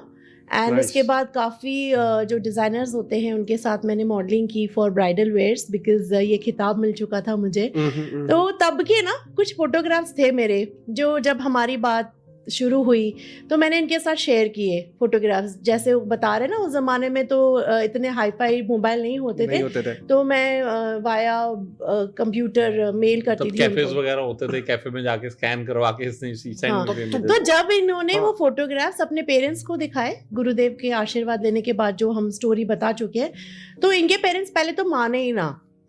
ये तो कोई मॉडल है, तो झूठ बोल रहा है, ये हो ही नहीं सकता कि इससे तेरी शादी तुझे करनी है, ये तुझे पसंद करती है या तेरी इसके साथ पहचान है. मानने को ही तैयार नहीं, क्योंकि उन्होंने शेयर ही वो मॉडलिंग डेज की फोटोग्राफ्स कर ली. Oh तो my God. ये बड़ा अजीब सा हिलेरियस किस्सा हुआ हाँ. कि वो मानने को ही तैयार नहीं. कहते ये तो कोई बहुत बड़ी एक्ट्रेस है या मॉडल है, तो हम तो नहीं मानते कि यही लड़की है जिसने हाँ बोली है शादी के लिए. तो फिर कैसे माने? तो फिर माने कैसे? नहीं, फिर वीडियो साक्षात प्रकट कर दिया. साक्षात प्रकट होकर फिर मुझे बुलाया गया कि आओ, मिलना चाहते हैं सारे. तो ऐसे सब हुआ. तो एक तो ये हॉबी हो गई मॉडलिंग की, एक हो गया डांसिंग का. And biggest thing that I will से कि हॉबी में मेरा ये है कि मैं लोगों के साथ तो टाइम हम भी देखना चाहेंगे वो फोटोज. जरूर हम शेयर करेंगे आपके I'll साथ. show you. I'll and share. Hobbies में ये है कि मैं हर स्टेटा के लोगों के साथ काम करती हूँ. जैसे सेंट्रल जेल में भी हार्डकोर क्रिमिनल्स के कोर्सेज लेती हूँ, स्लम एरियाज में उनके साथ काम करती हूँ, स्लम के बच्चे हैं या एडल्ट्स हैं या जो एडिक्शंस में हैं उनके लिए कोर्सेज लेती हूँ. तो हर स्ट्रेटा के साथ मैं काम करती हूँ और मुझे लगता है कि जब आपका स्पेक्ट्रम इतना बड़ा होता है कि स्लम से लेकर कॉर्पोरेट वर्ल्ड तक आप जब काम करते हो तो आपका अनुभव अपने आप बनता है, लोगों से इंटरेक्शन पता चलती है, किससे क्या कैसे बात करनी है, किसकी क्या रिक्वायरमेंट है।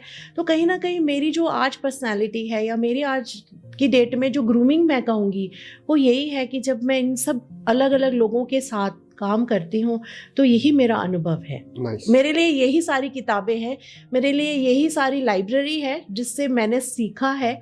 तो सच कहूँ तो कोई टेक्निकली मैंने कोई किताब खोलकर नहीं पढ़ी, पर मुझे लगता है हर जीवन, हर व्यक्ति, हर सोल जो इस धरती पे आता है आपको कुछ ना कुछ सिखाता है। और जब मैं इनके साथ बैठती हूँ, सीखती हूँ, सिखाती हूँ, जो भी आप उसको नाम देना चाहो, तो ये मेरे लिए मेरे एक्सपीरियंस की लाइब्रेरी है। नाइस।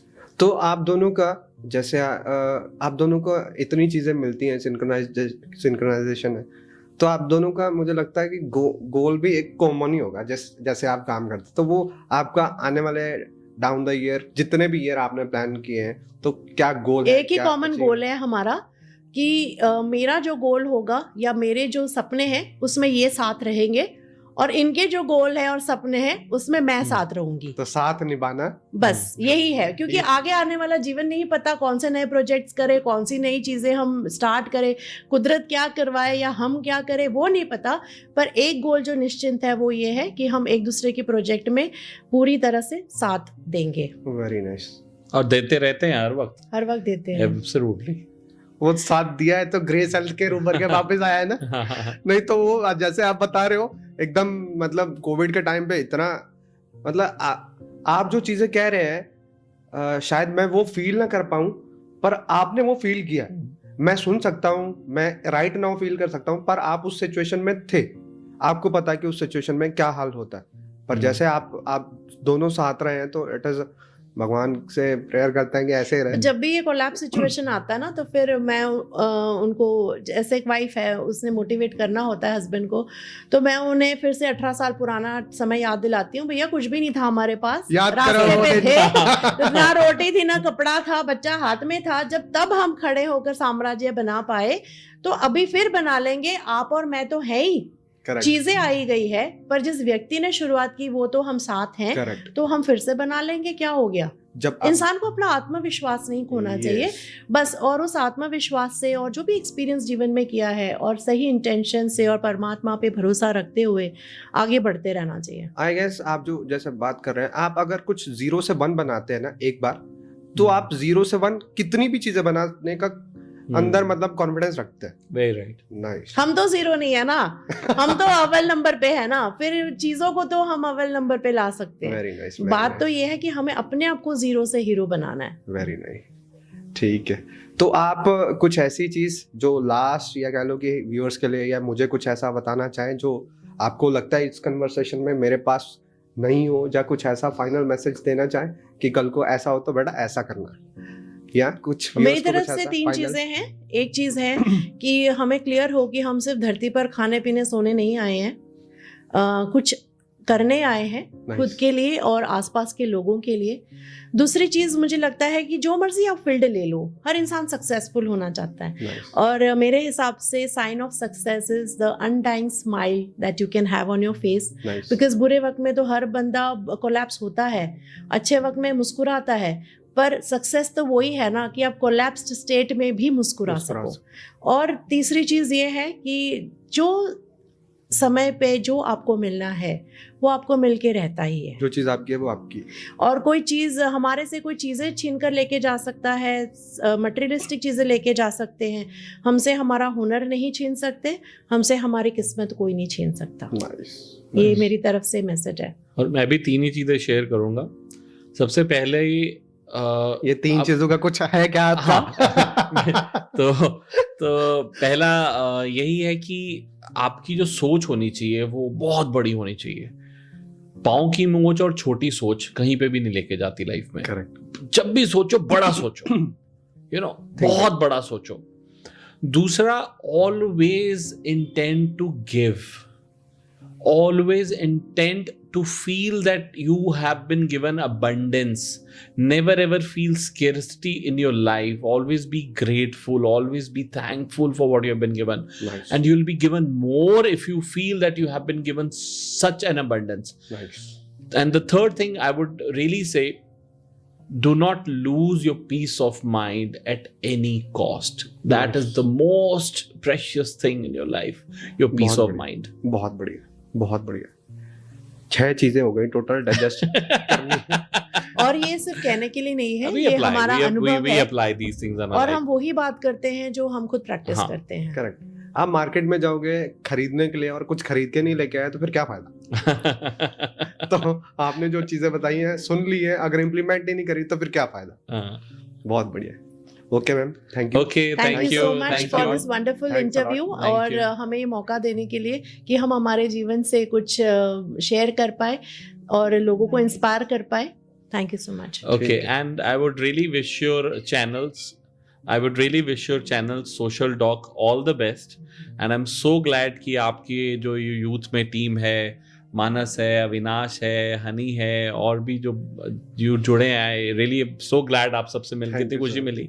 और आपकी जो विजन है, आप जो लेके चल रहे हैं, I would bless this vision. और मैं यही कहूँगा सबको कि इनके चैनल को लाइक करो, सब्सक्राइब करो, बिकॉज ये बहुत ही अच्छी सोच लेके चले हैं। और मुझे सबसे अच्छी बात ये लगी जब आपने मुझे अप्रोच किया ललित, तो द थिंग यू सेड कि आपको एक ऐसी ऑर्गेनिक टॉक्स चाहिए करेक्ट। जहां पे कोई उपरलापन ना हो, कोई ऐसी चीज ना हो जो शो ऑफ के लिए है। Yes. You really wanted something authentic and and मैं वही देख रहा हूँ कि कैसे आपने हमें ढूंढा, पकड़ा कि नहीं करना है, मिलना है। तो आई कुड जस्ट सेंस कि आप you are connecting to right people. So I wish you all the best.